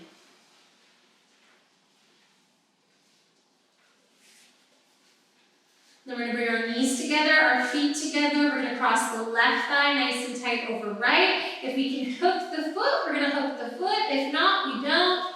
Foot comes in line with the tailbone. We pick up our hips. We move our hips to the left. And then we really use our arms and we think lengthen the 2 sides of the torso as we come down one little bit at a time, really spinning that spine gently, keeping the shoulders down. If that left shoulder lifts, it's a little bit, but it has to be minute. And then once you arrive at your deepest, fire up your legs, think neutral pelvis, think 2 sides of the torso even in length, push into the right elbow, move the right shoulder to the right, and move the right ribs away from that neutral pelvis. And then arrive, find whichever arms you need to match the other side, and then see if you can not bulge on either side. So lengthen from hip to armpit on the 2 sides of the torso, and then cross-reference from left hip to right armpit, from right hip to left armpit. Root the left armpit particularly, and hug the armpits with the shoulders. Elbow crease to elbow cap. If your arms are straight, your elbows are not floating, but they're rooted. Get those elbows down for me there, friend. Yes, you see how I can do that? Sort of bring that, Oh, like that, yeah. I see. You feel that difference immediately, hey? It's such a little thing that makes such a big difference. Yes, very good. So just feel the elbows, you want them to touch the ground. So you bend them until they touch. Do all your little checklists. Neutral neck to start with. Zipping your belly, lengthening the flesh of the butt away from the low back, injecting your femurs.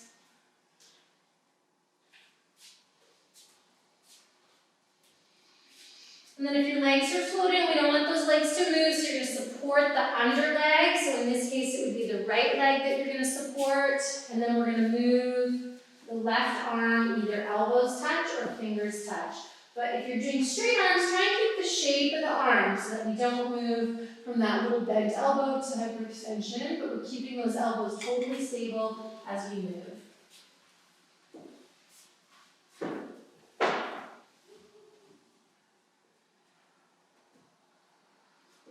So if you're straight arms, the gaze can follow the fingers, but if your headstand, the head moves with the elbows, but we don't consciously move the neck. So we never turn to look to that left elbow. We just kind of arrive neutral, and then we go to look to the right.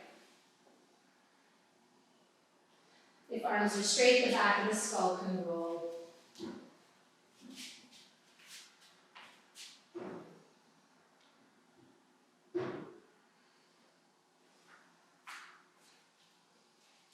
Does the lower waist stay kind of off the floor, like engaged? The lower waist, the right waist down here, you try to keep it up here? Eventually, Okay. yeah, a little bit. Just think about this. Yeah, so it's the same as when we do that core, right? You know, we did that core this morning. It's really thinking about eventually cha-chinging. Okay. If that makes sense. Because that's a neutral spine, and a neutral spine twists better than a non-neutral spine. happen, right? Does that leave the point of contact just your hip and your shoulder? Pretty much, it would depend on the body, like my knees, feet, a lot is down on my body, and so is on yours. Right, I mean up in the torso, just connecting here and here. It depends on how bendy you are, right? So it would really depend on the body. I'm just wondering if I'm doing it too much, because this is their touching my foot here. I'm sorry you've lost me. Just my shoulder and my hip are touching. So you tell me, is it a neutral spine? Do you feel like the distance from hip to armpit's the same on both sides? Probably not. Then see if you can find it. By lifting more or doing less. You tell me. Let's feel it, right? And let's be in the body. And just feel it. So what keeps your spine straight? What keeps you neutral? Because it's not intellectual. Does that make sense? Mm-hmm. Yeah. Because it's going to change as your body changes, so we can't memorize one thing, we have to feel it. Yeah, it's tough, because we want to intellectualize most things, Yeah. right? We want to have an answer, but the salt isn't everything. It's not in one spot, it's not one solution. But if I was hurting myself and doing it too much, you would. Are you hurting yourself?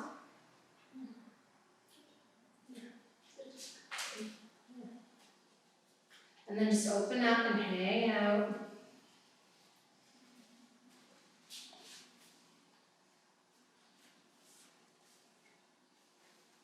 Nothing should be 10 out of 10.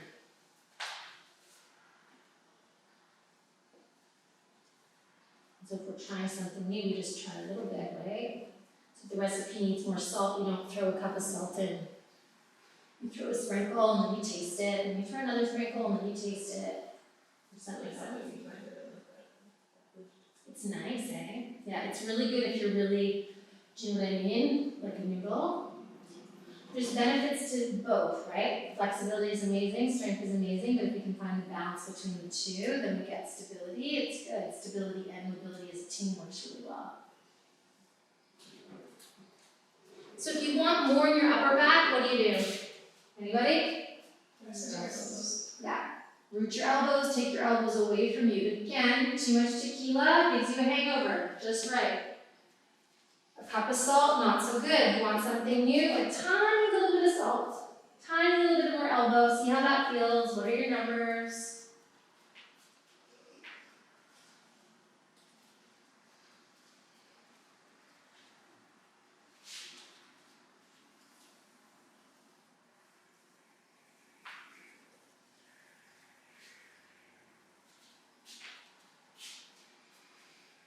So release your arms beside you, push into your fingers, push into your palms, zip your belly, use your legs, bring those legs up, uncross. Straighten out your spine.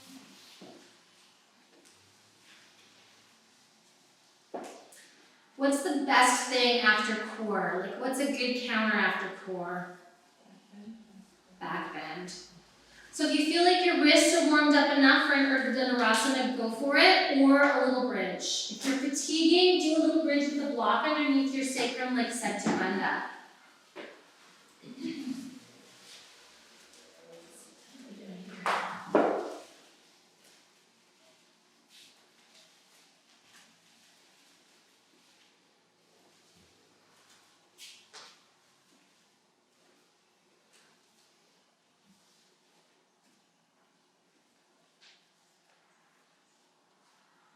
Hands at shoulders distance apart.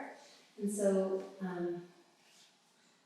before you come up, I want you to think about what your habits are, and I want you to not have me correct them, but you're going to do it, okay? So take your time. Could I have a stick? Yeah.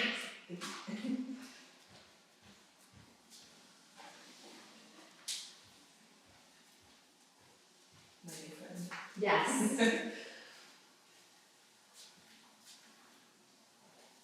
So remember the cheat with the back bend? What did you put between your feet?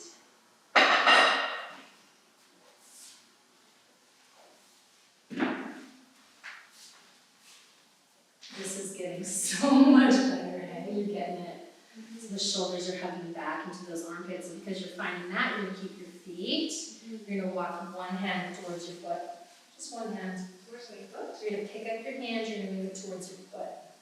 Where's my foot? Your foot's here. So this hand is gonna crawl to here. You can do it. You can. There you go. Then find that arm and walk without the feet moving. Other hand's gonna move. There you go. Now find the same shoulders, the same arms, the same feet. Hug the shoulders. Good. Come down whenever you need to. Now one hand walks forward towards my foot. Yeah. And then one hand walks forward towards my foot. And then find the same pose. Shoulders. And then come out.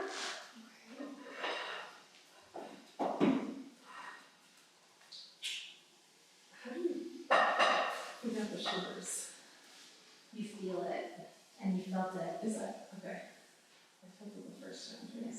But you use your peripheral vision. You can use your eyes. So wait, come down. So it's very, very good, right? Let's just move this. So if you sat up, this block is not straight. Okay. There you go. Done. But very nice, and you know it, right? And the stripe will help you cheat. So use the stripe for a bit.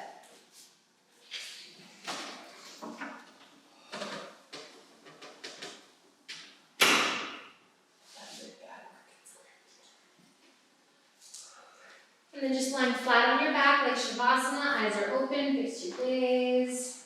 Eyes open, fix your gaze, do your best not to blink. So now you want your knees as wide as your ankles, so how do you do that? Inner thighs drop in the block.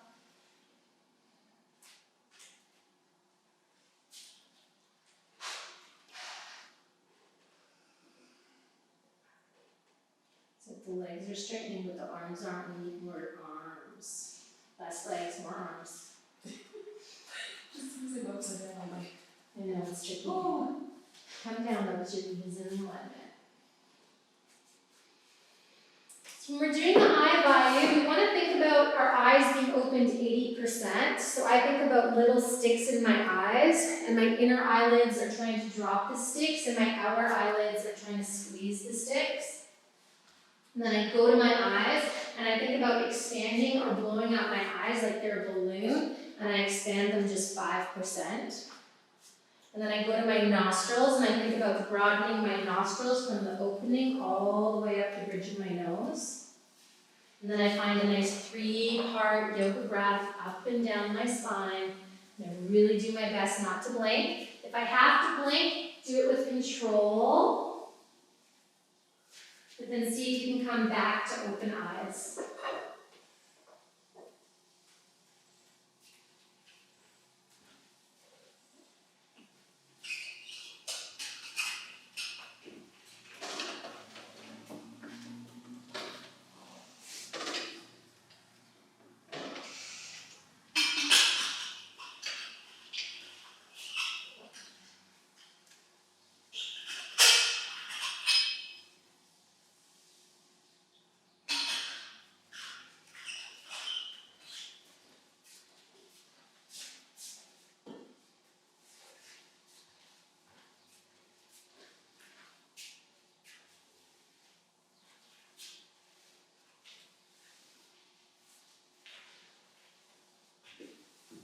You're going to take 10 more breaths, and then with control, you're going to blink 3 times, slowly closing and slowly opening.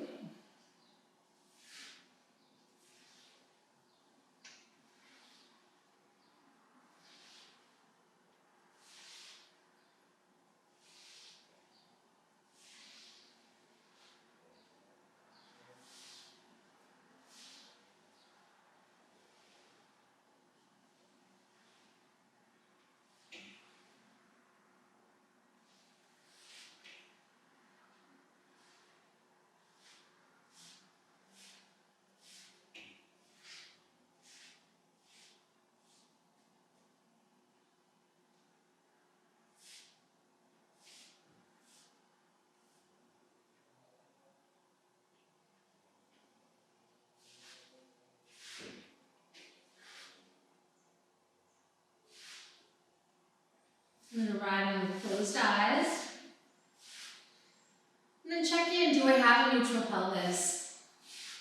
Am I popping my rib cage? Are my shoulder heads relaxing? Not that you have to adjust anything, just noticing what maybe could have happened previous to in your corpus pose. And then really trying to commit to memory as you bend your feet, and then just find one little thing you didn't find. Maybe you have to move the flesh of the butt away, maybe you have to lengthen the back ribs away from the pelvis, maybe you have to relax the shoulders, maybe you have to straighten your neck, maybe your hands need to be a little bit higher, but see if you can find just a slightly better Shavasana. See if you can remember one little piece of the puzzle that you have. Did anybody not find one piece of the puzzle?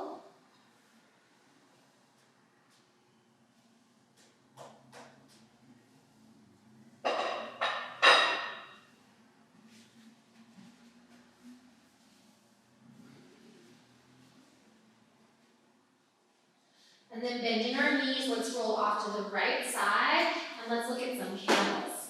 Okay, so we're at the wall, and we're going to use the wall.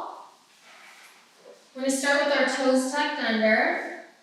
We're going to put a block between our heels and a block between our thighs. So if you have thicker thighs in relation to your stuff, then you might want to use a thinner block. Sometimes I use a thinner block. And then this is going to be your wall. I want your thighs and your hip bones touching the wall. At no point do I want your hips coming away from the wall.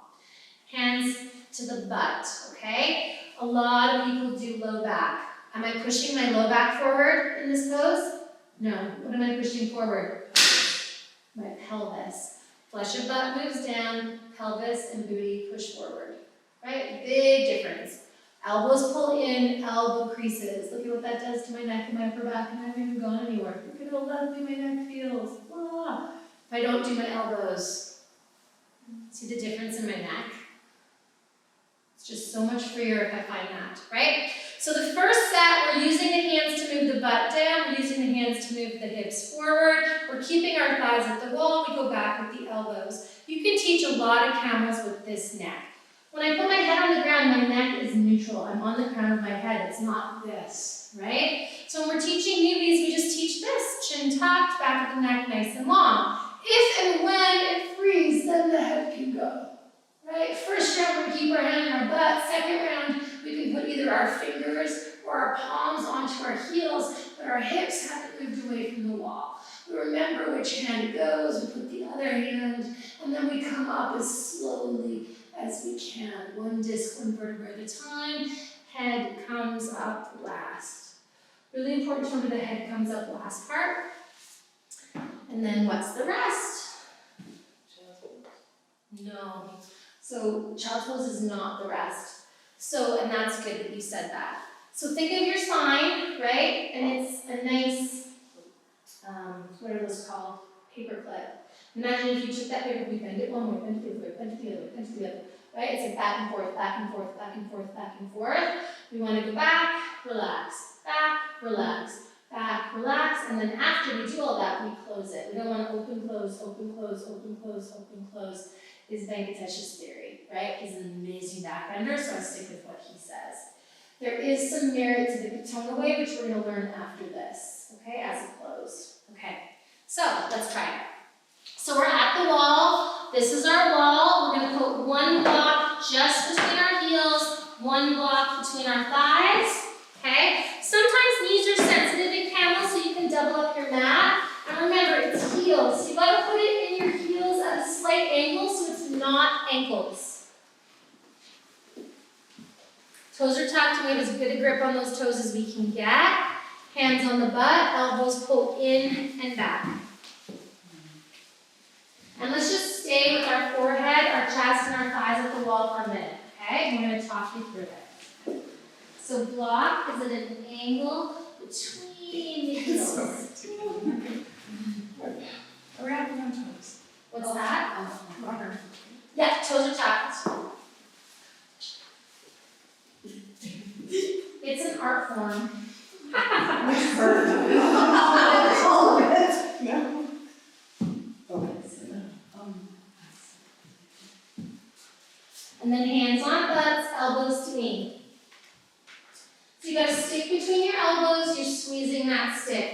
fish. You're moving your elbows to meet, you're lifting your armpits up into your shoulders are relaxing and hugging those armpits. Put your forehead on the wall, forehead roots forward, back of the skull lengthens. Zip your belly, flesh of butt away from low back, lengthen your quads towards your knees. Think floating ribs to one another. Root it back rib cage roots back and slides up. Lift your garbage can of a rib cage up into your armpits. See if you can get those elbows closer to one another. One more time, see if you can get those elbows closer to one another. Really think extension, no tension. Ears are going to stay over shoulders, so take your forehead away from the wall, get your ears right over your shoulders. Keep the shoulder heads as they are, and then nice and slow, just start to peel the ribs back. Take the shoulders back by reaching the elbows back.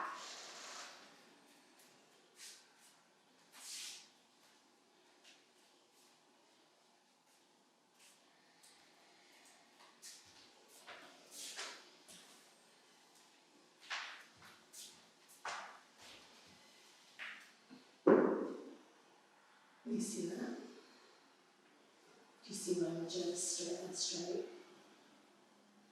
Because if this is your pubic bone, that's what's happening. So look at it. Look at your feet and your knees in relation. So your body doesn't what your legs do. Your lower legs. Do you see what I'm looking at? Coming out and into your rest when you need to.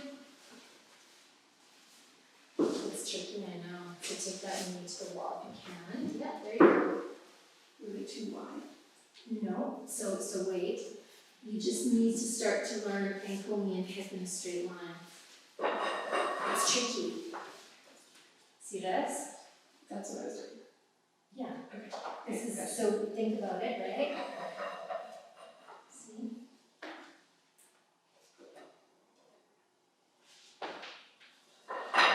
So you feel that, now try it with that.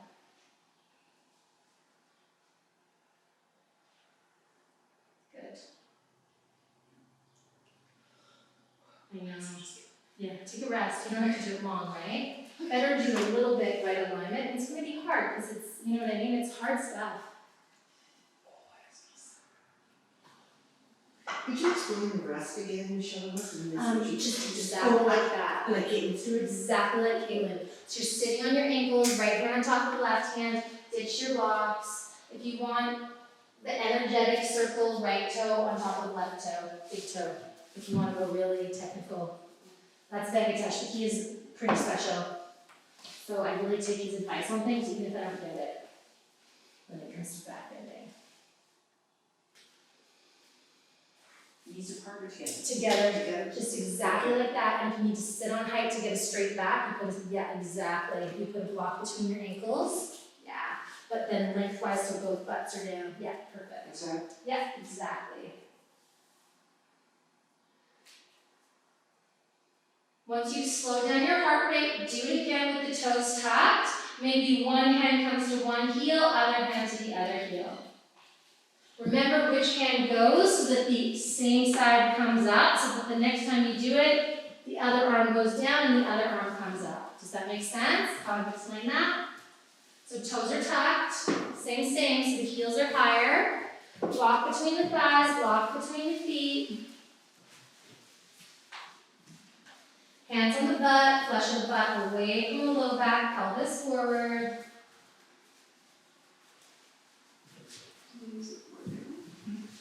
What's that? So, this is pubic bone, right? So let's take this a little bit wider or this a little bit in, one or the other. Yeah. So then we see the distance here, right? So you did a little too much salt, so bring it in. Bring it in, yeah, there you go. And then we're going to take the heels, yeah, there you go.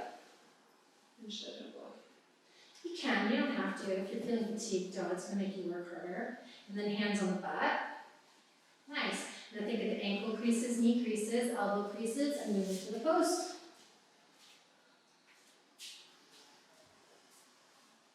So one day it's fingertips, then it's palms, but it's not the pelvis that moves.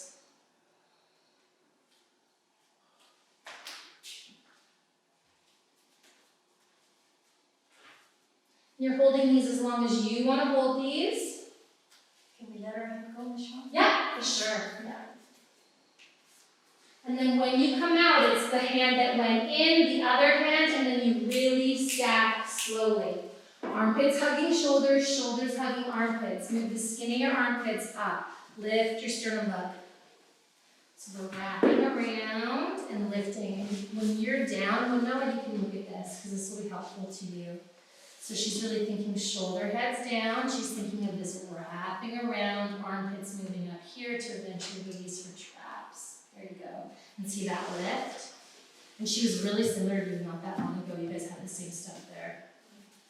Nice. She punched ribs a little bit. Yeah. You're starting to figure out your shoulders, which is awesome. And then you're gonna rest. Same rest. So head last. One hand, other hand, stop, and then come up nice and slow. Head last.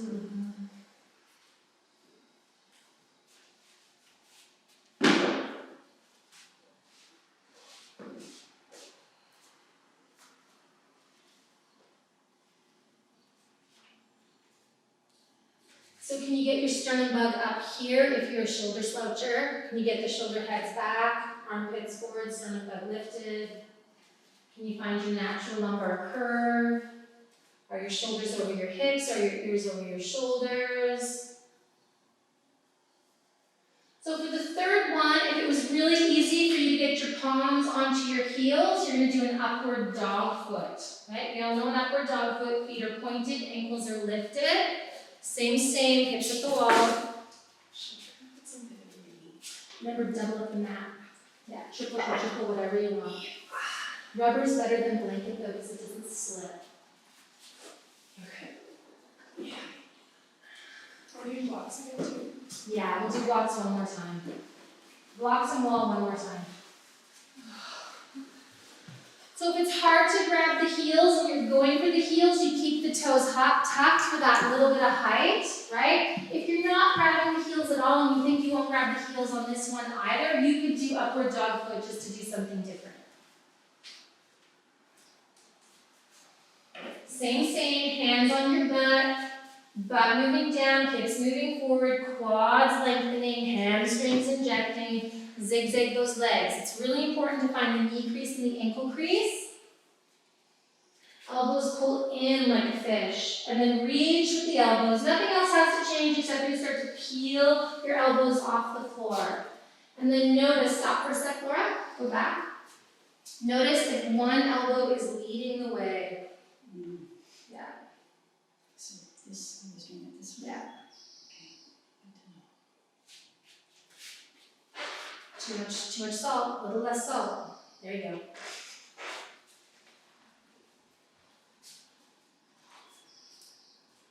Opposite hand comes to the foot. Know your habit. Don't always use the same one. Remember which hand hit. Head goes. Head goes eventually for most of us. We rest whenever we need to rest. We don't worry about what anybody else is doing. So a little bend in those elbows is nice. Good.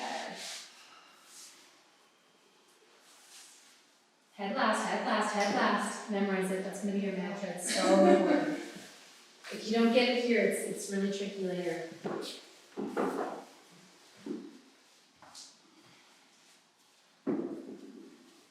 And then back into your rest.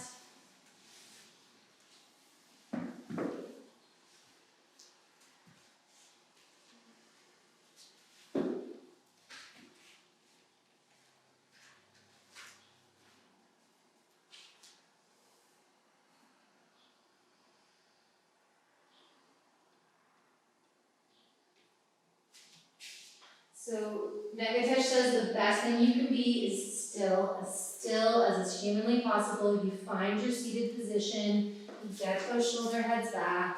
Yeah, you come for it. And then you just be still and you let your body process that. It's a lot, back bends. Why are the knees together on this? Ankle being hip in a straight line. Oh, they're hurt. With your own height. Oh, it's still. So your asana is that. Okay, Yeah, that's good. because I'm on height. Or would I always like, for this? Nope, so your feet will eventually come together, but we want your sit bones to be level, right? Okay. Okay, yeah, and that's just prep for this as opposed to, right? Right. And sometimes Virasana is a warm up for camel, and sometimes camel is a warm up for Virasana. This room, camel is a warm up for Virasana because Virasana is very hard for this room.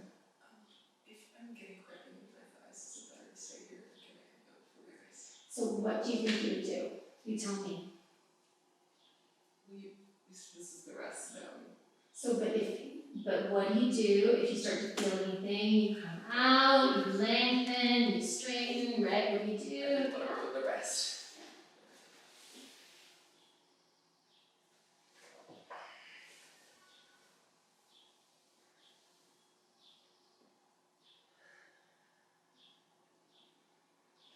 So I want to look at you in it. Can we all look at you in it, just for fun? So do the pose without the blocks, with your hips at the wall, if you don't mind. Without the blocks? Without the blocks, yeah, just for fun. We've done a lot of blocks.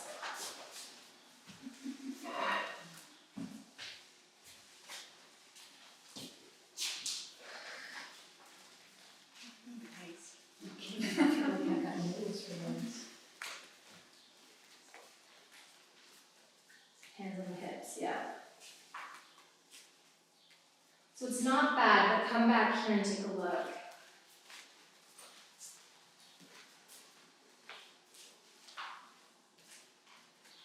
So we have to be mindful, right? Because not everyone's got the same. But so if I took this in line with her pubic bone, right? And she's fixed it herself this time.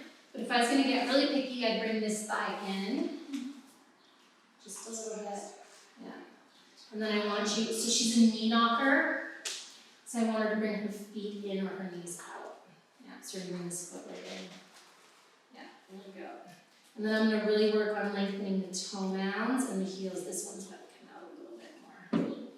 So trying to get her a little bit like torso, legs in alignment towards straight, if that makes sense. And then just think big toe mound away if you can, any amount. There you go. So what I want to make sure of is that her legs aren't like this, because she's a knee knocker. Does that make sense? So then think crease of the knee to kneecap. Yeah. Think ankle crease to heel. There we go. And then I want you to think about pulling this. There you go. Nice. Now see if you can bring your elbows towards one another. Not your hands necessarily, but your elbows. Yeah, squeeze me. Squeeze me. Nice. Now move the elbow creases to the elbow caps. Nice. Lift the armpits up away from the hips. Lift your garbage can of the ribs up. Now think of nothing else. Keep your hips where they are and just move your elbows, the whole thing back to me. Like actually physically move to bring your elbows into the room, chest away from the wall. That's really nice. It's good. And that's a good start, right? We fixed up her foundation a little bit. How does that feel for you? I'm done. Yeah, it's hard. It's really hard. Yeah, and then come to the wall. Just so you know. And that's why you made your block too, right? And you did great. How are you? Well, I'm just talking. I'm fabulous. It's so nice. Where do you feel it? Like, I feel it here in my legs. In my legs. That's right. I don't know. It's, and that's where you should feel back bend, really. I mean, you shouldn't feel it anywhere, you should feel it where you feel it, but like, if you feel it in your legs, you're not gonna feel it in your low back, and the odds of hurting yourself decrease significantly.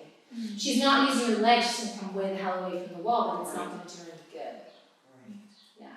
So what was the main thing was our making there were 3 things. Yeah. One was the So with you, like you knee knockers, knee knocking is important, right? So when Nicole was doing it a lot, you were doing it in the previous pose more because you had the block, you're probably using more muscle, so this was happening. So you're like this, and I'm over exaggerating. okay. Right? So if this is my pubic bone and the knees are in and one foot's out and skewed, it's just twisted, right? So that if we can get the base straight, that's where you want to start. So just watching this alignment. so that your feet aren't wider than your knees. Sorry. Does that make Yeah. sense? Because then you're internally rotating all the time. Right. So you just want to try and get ankle, knee, and hip in a nice straight line and not let it go like that or that or that. Does that make sense? And then looking down, like a line on the mat is really helpful if you have a hard time either being straight or centered, right? Because then you can compare, like are my knees, is one knee closer than the other knee? Am I doing this? Which is what you guys both do. You do it on the right side, she does it on the left. Because that is a different pose, right? So What is that else mean? Put a piece of tape on. I would, like electrical tape down the middle of the mat. You don't do the 7 p.m. class, but we did that in a 7 p.m. class, and it's really helpful for practice to find those certain things. It wouldn't hurt you either to get a piece of like electrical tape. I think works best. You just make sure it's right, straight, jiffy marker if you want it to be permanent, and then everything you do, you just make sure you're straight down the line. It's in line with your nose, navel, pubic bone. Bam. Yeah, the electrical tape works really well. Yeah, Linda experimented and she says it works well. I sometimes do painter tape when I teach it because not everyone wants it on so permanently, but That's the black tape, right? This yeah. Can I ask one other question about Mhm. the camel, since we're breaking it down? If you're really pressing your pelvis into the wall, is it still possible to kind of go like more dramatic? Like, so you still really have Flesh a butt like away if you from make your the back. neck a good awareness of it, it's Yeah. it's- You gotta do it. So it's zipping the belly here, flesh the butt away from low back, a little bit of outer trochanter. Yeah. Hamstrings, all Okay. that. Yeah. Right? And it's hard to tell because of butts too, right? Like Because when we have you're, a butt. yeah, it's hard to But you tell, can right? feel it because Yeah. just feel the difference between that and trying back bend and then that and trying back bend. Like just do it to yourself. Like even now, standing, go into an anterior tilt and back bend. It's instantaneous, Yeah, right? And then zip your belly and go into a back bend. What a difference. You know, proof is in the pudding. Yeah. And so it's like learning that feeling and then you can kind of trust yourself a little bit. Yeah. It's just like virasana. If we're doing an anterior tilt, it starts to tuck into your back, so you give yourself more height so you can move your butt, which we're going to go do next. So the next camel we're going to look at without the wall, and we're going to do namaskar, because this is prep. We're not going to do dropbacks today because nobody's there, so there's, it's all good. So check yourself, right? Again, add height if you need to. Hands in namaskar, find your elbows, feet don't move, and then you think hips forward, but eventually when you do a drop back, the hips go back, right? But you have the stability from keeping your hips forward for so long that it's stable. Holding camel for as long as you can often is the secret to back bends, right? So from now until next month, camel every practice you do, and you're going to hold it seriously as long as you can. Zipping, bang, bang, bang, and you're just going to hang out, right? With or without the wall, here or there, whatever, doesn't matter. But now we'll just play with going back a little bit, head neutral, and just coming up, and just a little bit of this, right? Just play with that, and just see where you can hold it, and try and hold it. And then when you come up, you're stacking one disc, one vertebrae at a time. Head comes up last, right? That's really important. All right, so let's do it without the wall and without the support of the hands, but we're thinking of the support of the hands being there. Michelle, are you kind of reaching a 45, like elbows kind of coming down, or are you kind of pulling them out? Like this, and then it moves to this. Okay, but for now, it's more like Yeah, like here. like this. Yeah. So Kind of you gotta really forward find a the little bit. elbows. Forward, out to the side and forward. Yeah, so it's not this. Yeah. Right? You gotta find that injection so that you get that back bend. It's just super solid elbows so that eventually it goes back, right? All right, so let's give it a go. This time without the wall, without the blocks, try the upward dog feet, right? So whatever you want. Just any rest. Whatever you want.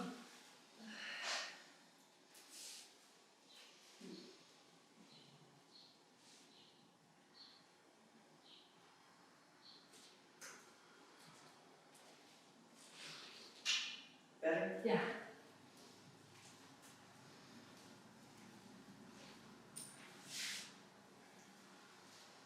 Inner heels dropping the block, outer heels squeezing the block, armpits lifted.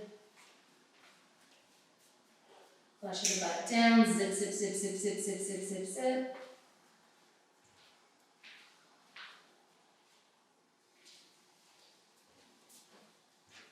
You want to just go back and go. Yeah, and you can, because you're nailing it, you can go back with the hips too, right? You can get your head as close to the floor as you can and hang out.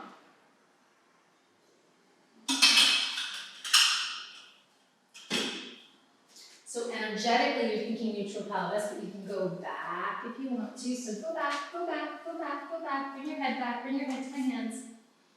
Bring your head to my hand. Keep coming, keep coming, keep coming, keep coming, keep coming. Now go up, nice and slow, and come to my hand. Come all the way to my hand. So Lisa, look how her hips are going back, but they're pushing forward, and then she's going to use the backs of her knees, to kneecaps to come up. So it's to do these drop back things, it's the knees and the ankle connection. Right? Then she's going to come up out of my hand, she's going to reach with her elbows, everything's working. Right? Then she's just going to keep coming. So because she's there, right? If you're not there, you don't have the strength, you don't go back. You just keep working where you're working. You don't go back until you can go back. And then go back as far as you can and just hold. Without me. Yeah, just hold. Hang out as long as you can and then come up one disc, one vertebra at a time. So flush your butt away from low back. Come down. So stop. Look at your foot in relation to your knee. Yeah. So either foot comes in or knee goes out. See? Yeah. It'll keep you from twisting. There you go.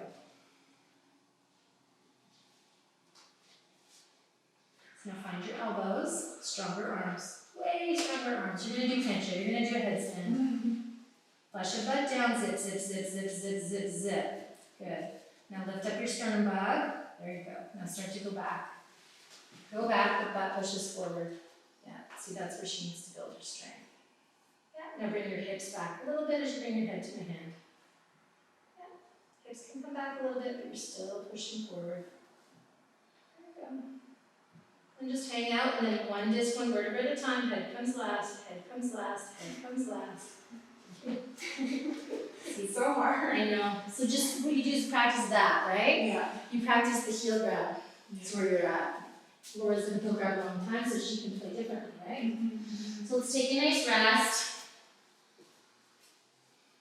And this next variation, it's hard, but it's a goodie. So I'm going to show it. Let's see.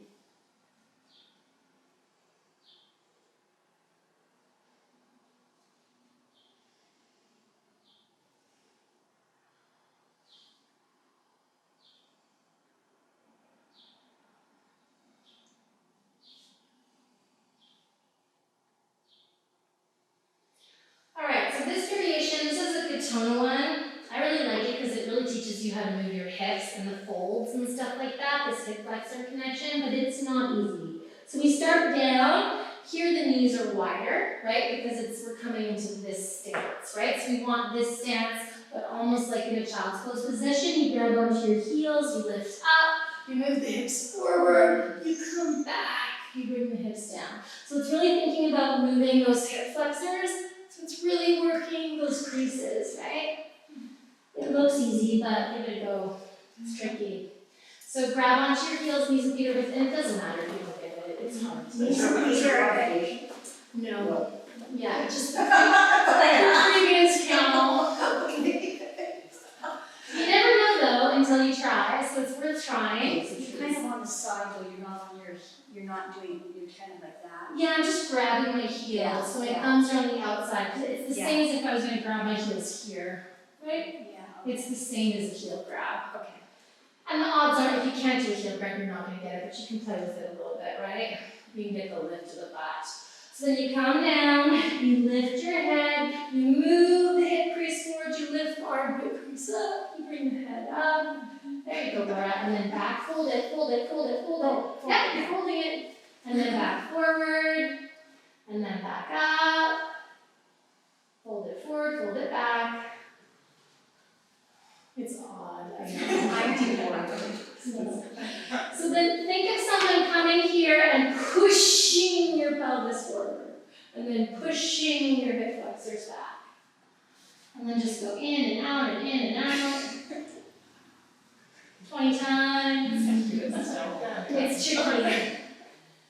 It's a tricky one. Like I said, it's not everyone's there, and that's okay.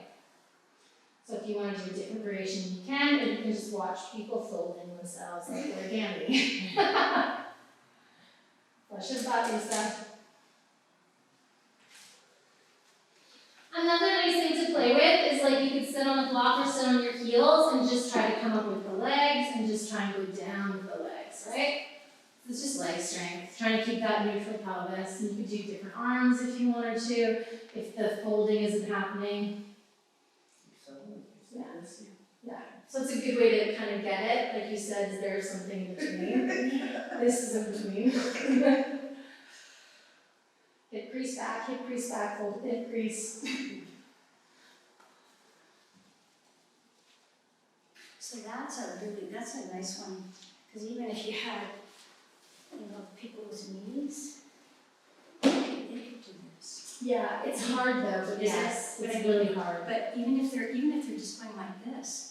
Yeah, I'm cautious of the knees. Do you know what I I mean? know you are, that's why I'm asking. Yeah, Checking with you. I put her on a block, right, and then I was straight back, and she's super warm. If it was someone I would just teach this. Like I wouldn't do it with Keith, but there's No. some people in that class Yeah. that you could, like have a block Some. here. I don't teach it much. You don't, okay. No, you've never No, taught this. I have. Oh, you Yes. have, Yeah, I okay. used to teach a lot to the advanced class, but it's a lot. You know what I mean? So it's just not always appropriate. You get a lot out of this too, right? So this is just That's as what good. it is. Do you know what I mean? It's less risky. It's less risky. Yeah, okay. Yeah. I just, I mean, I'm just showing you because this is also can be useful at this stage of the game, right? But if someone was, you know what I mean? yeah, no, thank you. Yeah. This All is, right. that's cool. What do we call They just bag. call it camel. Camel I call it push-up. origami camel. it? Origami camel. It's So then great. let's do it down dog and then let's look at virasana, okay? So everybody finding, either if you're not doing down dog, tabletop, opening up the backs of the legs.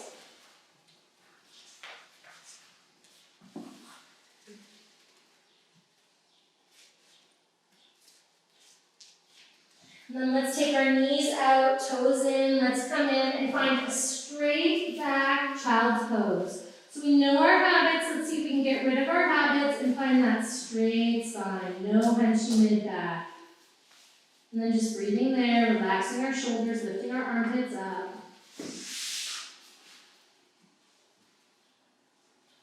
Belly lifting, ribs lifting.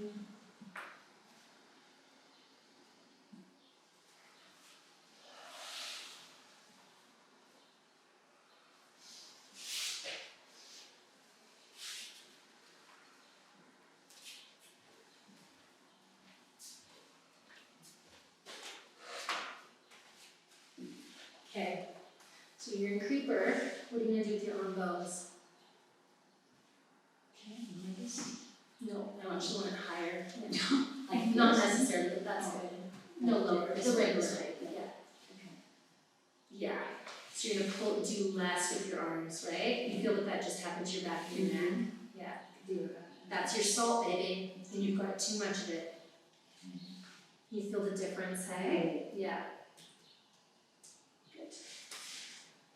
So is it,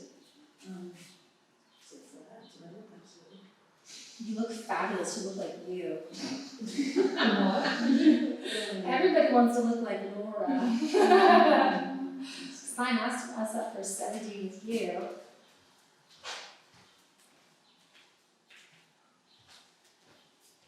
And so you're Laura too, right? You've got a little crunchy here, so we're gonna pull these guys back in. And then this can, feel that release. Yeah.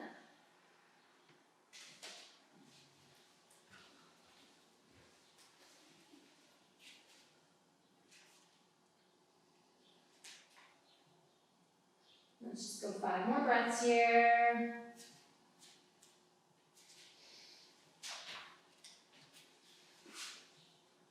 So do you have a neutral neck? If you closed your eyes and opened your eyes, are you looking down? Are you looking at the block? Are you looking at your knees? Then imagine your neck is like a hammock, and you could put a ball in your cervical curve, and it's being held.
Let's add a little mantra to this. Exhale to let go of what no longer serves you. Inhale to draw in the opposite.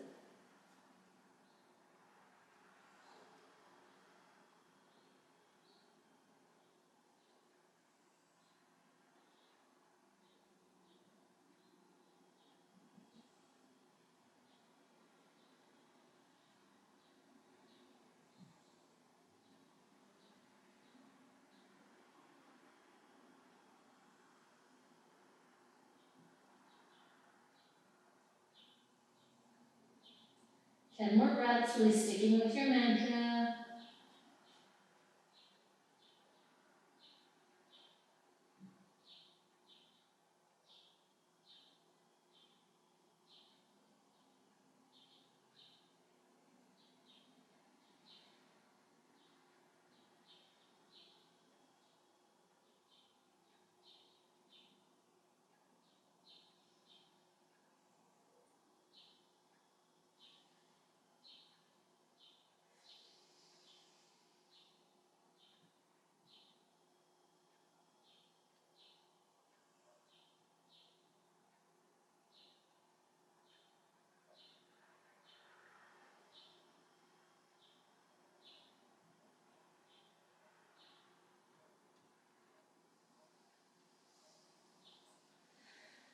Then bringing yourself up when those 10 breaths are complete. Keeping that alignment of the neck and the back. Just opening up the backs of the knees. Then either just working there with a puppy or tabletop or coming into a down dog.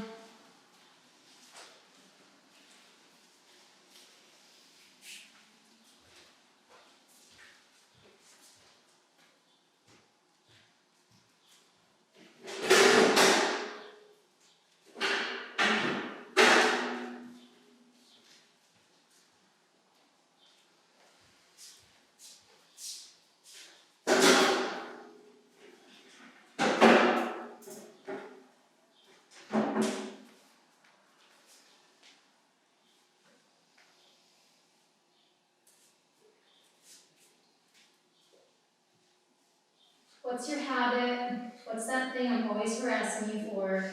Move on. Let me harass something else, please. We're bored of that habit now.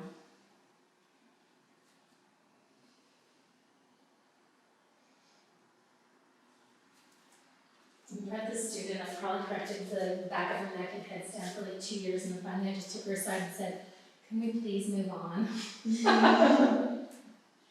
Did it work? That totally never happened again, right?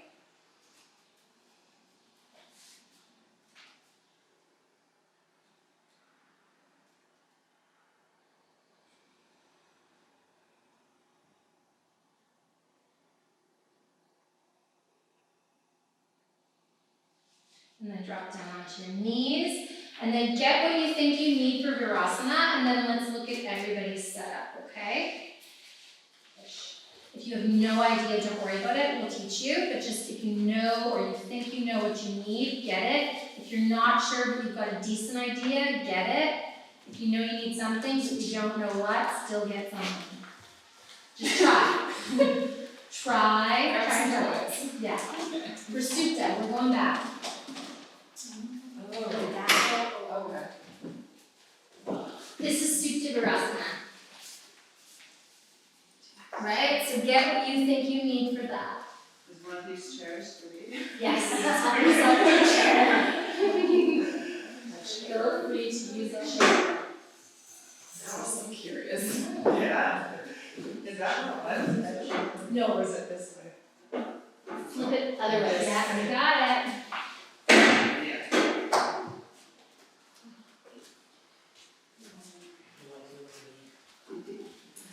Yeah, sure. Grab a chair, use this one, and I would say grab 2, 4, 6, 8, 10, 12 full knees. 12? Or you can get 4 full knees in 2 blocks, that'll work too.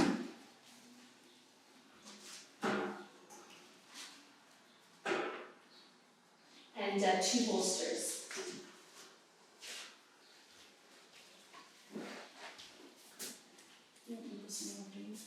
No, thank you. You know where it goes, eh? Thank you. I didn't realize there was so many options. There's so many. I'm so intrigued. So many. Virasana is a tricky pose.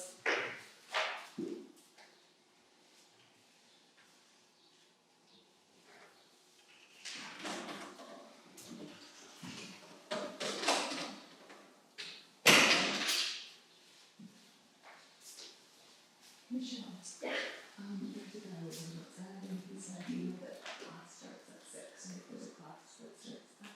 Oh, really? Oh, I must have double booked that. I think,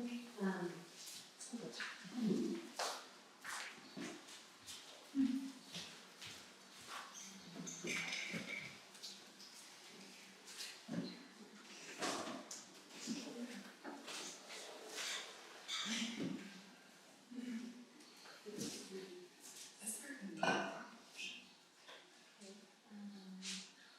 Yeah. That's definitely this. I'm so intrigued. Yeah, exactly. This is so super. It's just, yeah.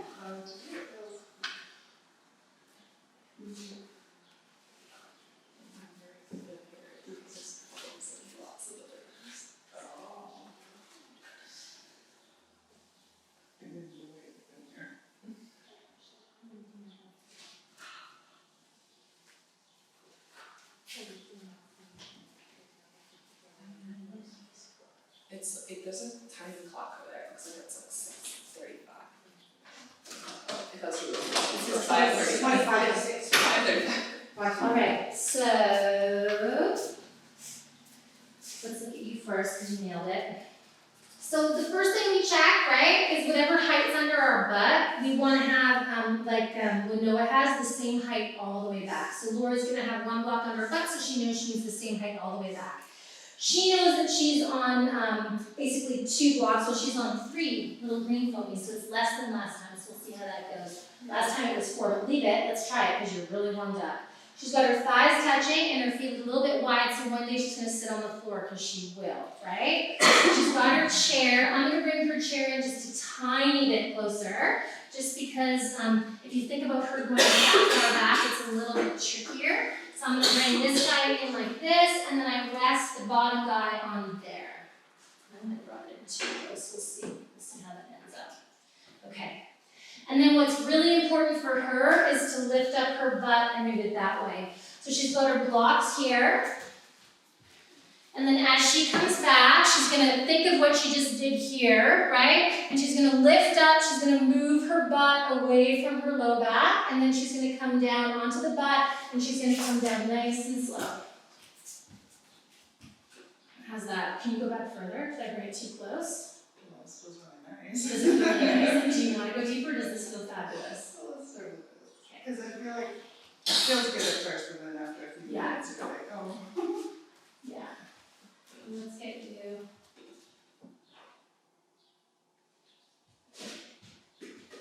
Because she's in it and she's happy, I'm just going to see if I can get something here so that her head has something to rest on. Oh, Too much. There we go, try that. Perfect, eh? There.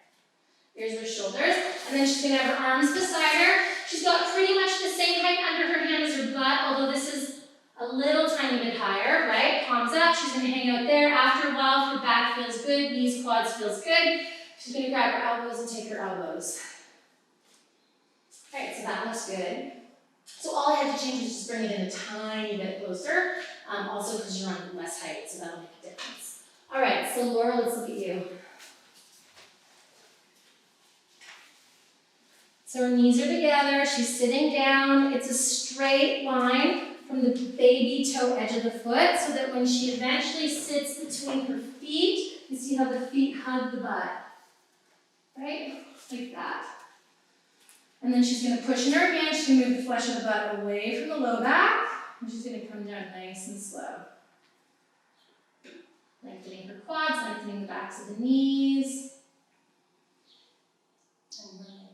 So I'm gonna give her more height. Why do you think I'm gonna give her more height? Her knees are lifting and her ribs are popping. Yeah. So we're gonna come out, which is unusual for her, but we're gonna bring her out. Just depends on the day. She did a lot of quad strengthening.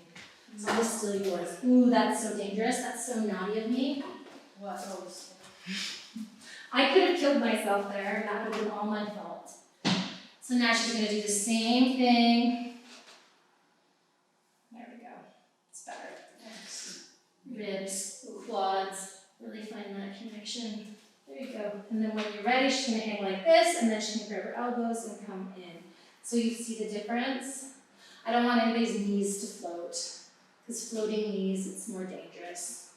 Kicking through her feet. Nice. Let's look at you. So thighs are together. I'm gonna take your feet a little bit wide so that one day we're working towards sitting between them. Yeah. So what you're looking for here is that your hands come on the outside and on the inside, just a little bit. Yeah, there you go, nice. And then because you're on a decent amount of height, we're gonna give you blocks so you can really move your butt. So you're gonna kick like crazy into your feet, you're gonna think all those poses, you're gonna lift up your butt, and to loosen the low back, you gotta lengthen, then come down, keeping that length, knees stay down, and then come down nice and slow. And that's lower than you've ever gone, does it feel okay? Yeah? So you're allowed 2 out of 10 into the low back, is it okay? Or do you want to come out now just a little more height? Because last time we put a block, it was just a block higher. Or does that feel good? It's okay, good, nice. Lengthen the quads, kicking through the feet, arms out beside you. Yeah. Depends, the blocks are nice sometimes, but if you feel like you don't need them, don't use them. Yeah. And then what do you think shoulder heads melting? How's that feel? Good. And then once it loosens, maybe you grab the elbows and go further, counting, and then swapping the crossing. When you come out, tabletop, open up the backs of the knees, okay? Do you know what you need? Yeah, I'm thinking 2 ponies all the way back like Quinoa, but with 2. Yeah. Yes. That's wrong. It looks, yeah, really, I guess. Two. Just see. You can always do less, right?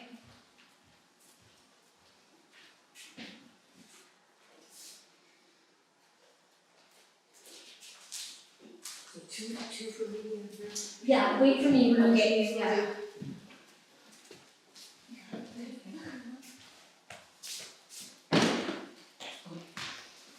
No, whoops.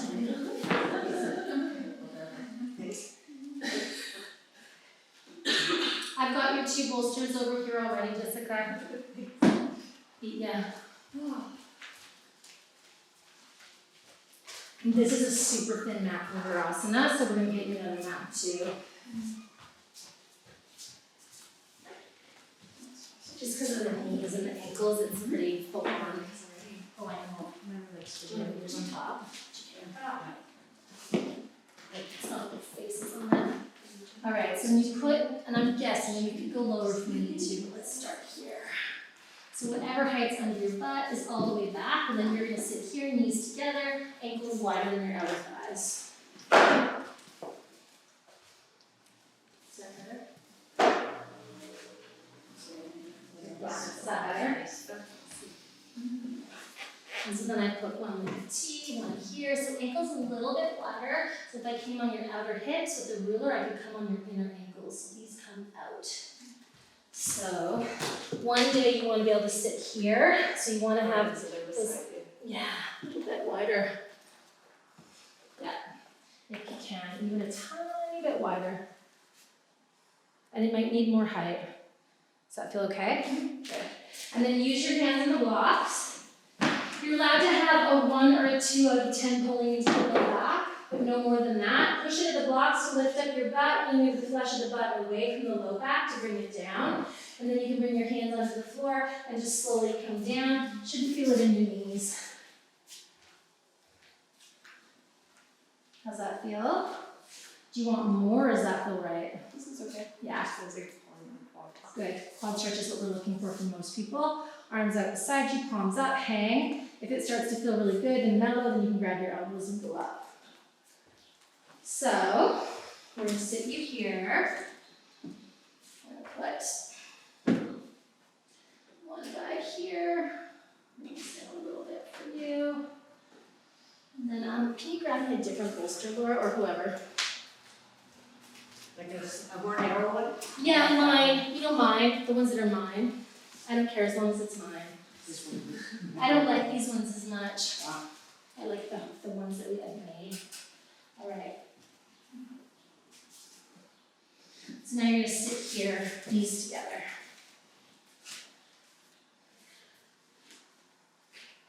So yeah, so you're going to start on your hands, tabletop position. You're going to come back and you're going to sit with your shins down. So come forward. Forward. Yeah. And then start in tabletop position. Take your feet outside those blocks. Yeah. Yeah, exactly. And then you're going to walk back a bit and you're going to sit on that block. Yeah. Like so? Yeah, but knees together. Knees all the way together if you can. Now with her, I'm going to be less picky on the ankle width, right? So then sit back if you can. Just tell me how that feels. You've got your blocks here. How's that feel? Feels okay. Yeah? Good. All right. Her bolster is touching her back. She's supported. She's got her double. So she's going to push into her blocks. She's going to lift up her butt. She's going to kick into her feet. And you're going to move the flesh of the butt away from you, but you're going to sit down. Sorry, Henry. Nice. You get that. Now sit back down, moving the butt. Yeah, there we go. Keep moving the butt. Sit right down. And then use your hands, arms, push down. Use your arms and slowly come down. And if it becomes too much, you get more height, which I think we're going to need. Yeah. So come back up. And then all I got to do is bring you more support. These are not my favorite chairs. If I was going to buy studio chairs, I would get ones that don't have an indent between the bar. There we go. And then can somebody grab me probably bolsters, or yeah, bolster I think is best actually. Yeah, we'll shove that right in there. Perfect. There, perfect. And then I'm going to hold it so it doesn't slide. And then you're going to do the same thing. Move the flesh of the butt. We're going to see it coming down nice and slow. We can always move it in closer. How's that? That's fine. You can lean into it. Good. Nice. Let's get her a neck roll. I think there's one that kicks you over. Oh, there is. Four. Got one. Try that. So you gotta be creative. How's that feel? Yep. It's already good. And then arms out beside you, palms facing up if you can. Right. She needs more height. And from her arms. Yeah. You see it? See how her arms are straight? Yeah. Now relax. I like the green foamies better than these, but you know what I mean. How many green foamies does a human have? She doesn't have that many, and I don't think she needs to buy that many. I bought two the other day. I know. You know, at that place that you recommended. Yeah, good. Yeah, How much they- are they? $12.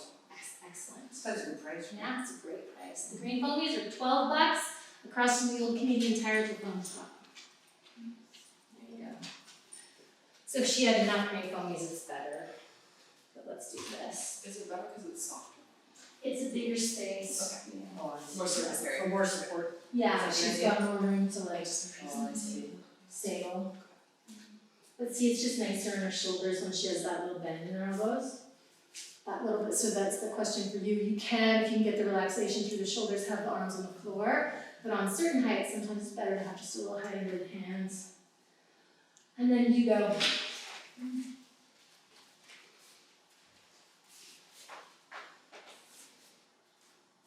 And so she's rolling her calves, which is smart. What's the other trick? Yeah, those are two really good tricks. Lift the skin of your knees. Roll, if you're coming all the way down, roll the backs of your calves. And fingertips to the floor. Lift up your butt. There we go.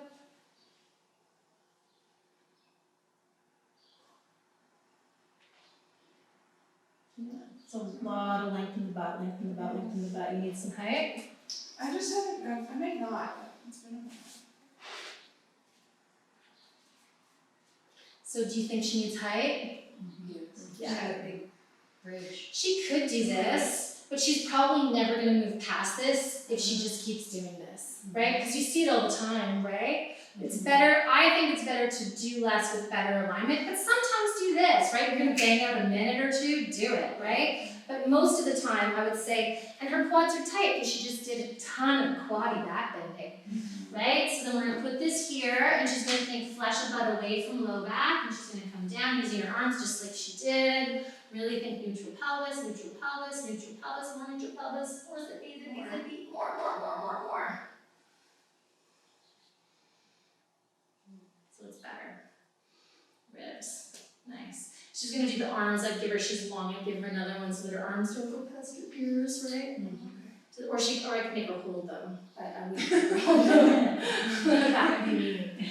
So I'll show you on my pelvis when you come out because this will be good info for you. So, and again, are you teaching this the first time you're teaching? No, but we all need to work on this, obviously, right? So it's good that we memorize it because when we get better at it, then we can teach it, right? So, for me, I really think roll my calves out a lot. I sit back because I'm a thicker human. I'm not fine, right? I've got lots of meat on me. Not lots, but you know what I mean. So I have to move it to make space. Come down, and then it's so much flesh of butt away from low back. And I have a booty, but if I'm warm, I can get a neutral pelvis. And then I have to find my back rib cage lengthening. Right? So it's a lot of booty and a lot of zip, which is a good one for you to work, right? Because that's why these guys are popping. And then when I come out, I walk my hands back, I come up, and then I sit. And then it's one at a time, or if you're really good at it and you're used to it, not good at it, but you're used to it, right? So if you're not in it, do it. Let's see you. And you can come in and out of it if you've been there a while. If you need to take a picture of your setup, take a picture of your setup. If you feel warmed up and you want to do less setup, do less setup. I can help you with that.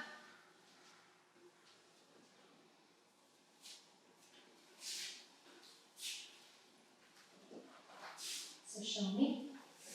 Try it. Yeah. Move the flesh of your butt, really find it. Think back to the knees to kneecaps, legs nice and active. Should lift the knees, should pull into the knees. Coming up if it feels like too much.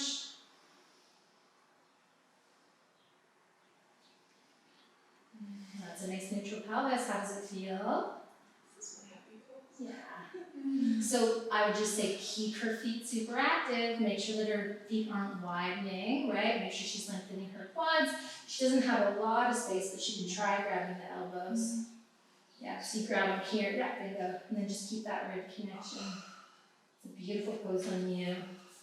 And so you're constantly thinking flesh of butt away from low back, middle of the butt forward.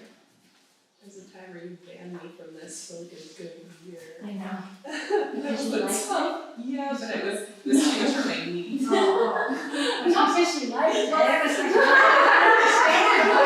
She can do it like that, why would you ban her? No, my knee. I wasn't like able to protect my knee and it was so hard. Yeah, she just wasn't using her feet, right? Yeah. So if you're like loosey-goosey, sleeping here, no muscle active, right? Yes. So alignment, then muscle, then pose. So if you find the alignment but not the muscle, you can't do the pose, right? So you're pressing the tops of your feet into the ground? Flutter kick, yeah.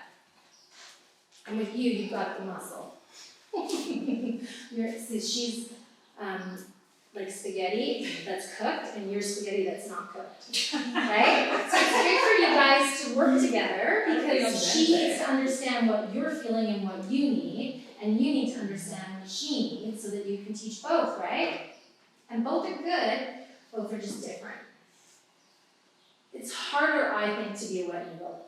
I feel like that, but I'm not living with it, not cooked noodle body.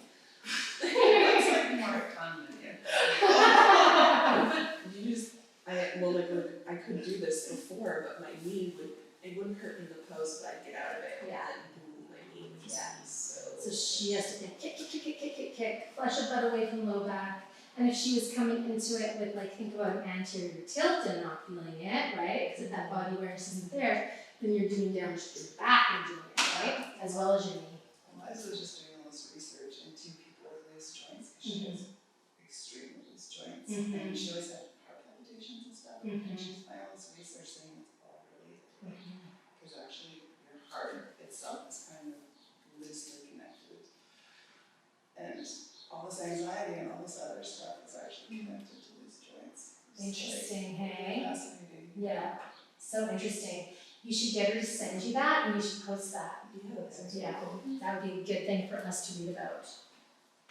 And Raid has that thing where her joints are like actually like overly mobile, and she wasn't diagnosed until just recently because she was always so strong that it never caused an issue. Does she have Ehlers-Danlos or something? Yeah. That's what's Yeah, it's the one where the joints are wobbly. EDS, Yeah. Yes, that's it. Yeah. EDS.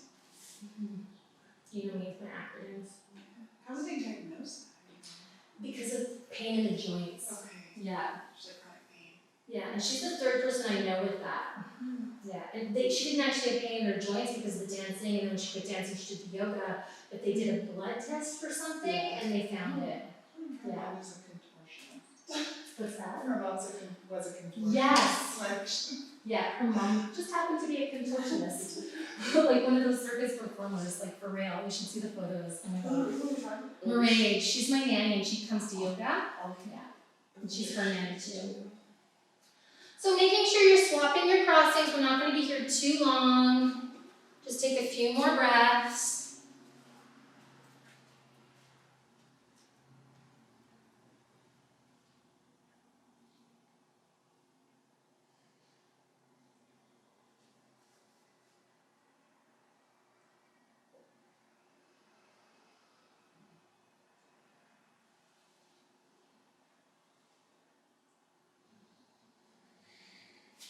And then releasing your arms, remembering how we come out of this. Strong legs, strong arms, straight spine, coming out nice and slow. And then just opening up the backs of the knees.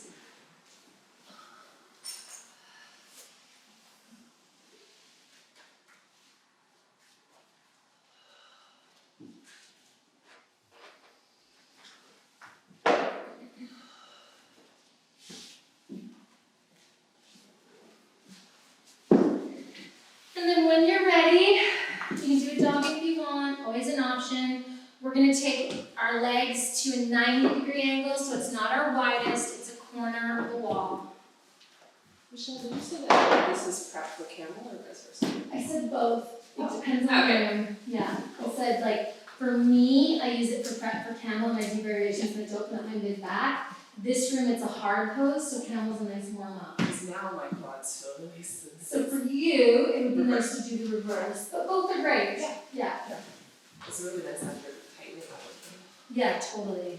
All right, so ankles, knees, and hips in a straight line. The block is just underneath the knees. The block is on an angle. Have your hands here to get a nice straight spine. Dig those heels in, and then maybe we can start to come forward. Nice. And maybe we can round a little bit. Maybe the elbows can come down and the forehead can rest on the hands. Relax your shoulders. Everybody's breathing. And this isn't looking for an epic forward fold, we're just looking to release. Open up the backs of the knees, let the blood and oxygen flow. So see how I'm at an angle? Yeah. It just makes you do front thigh to back thigh. Keep your back safe, lots of little tricks. So more of an angle. See how I'm right on that edge? Yeah. So then your thigh can really push into it. Yeah. Inject those hamstrings.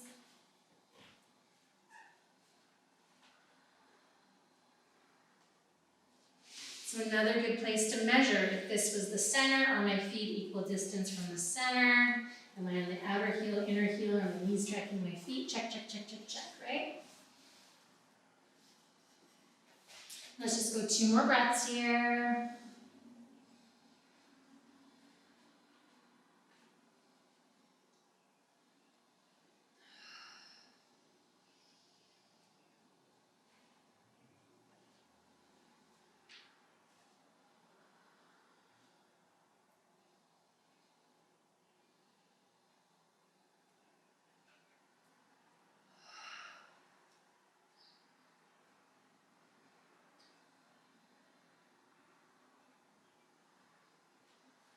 And then coming up nice and slow, lifting the knees, removing the blocks, bringing those legs together.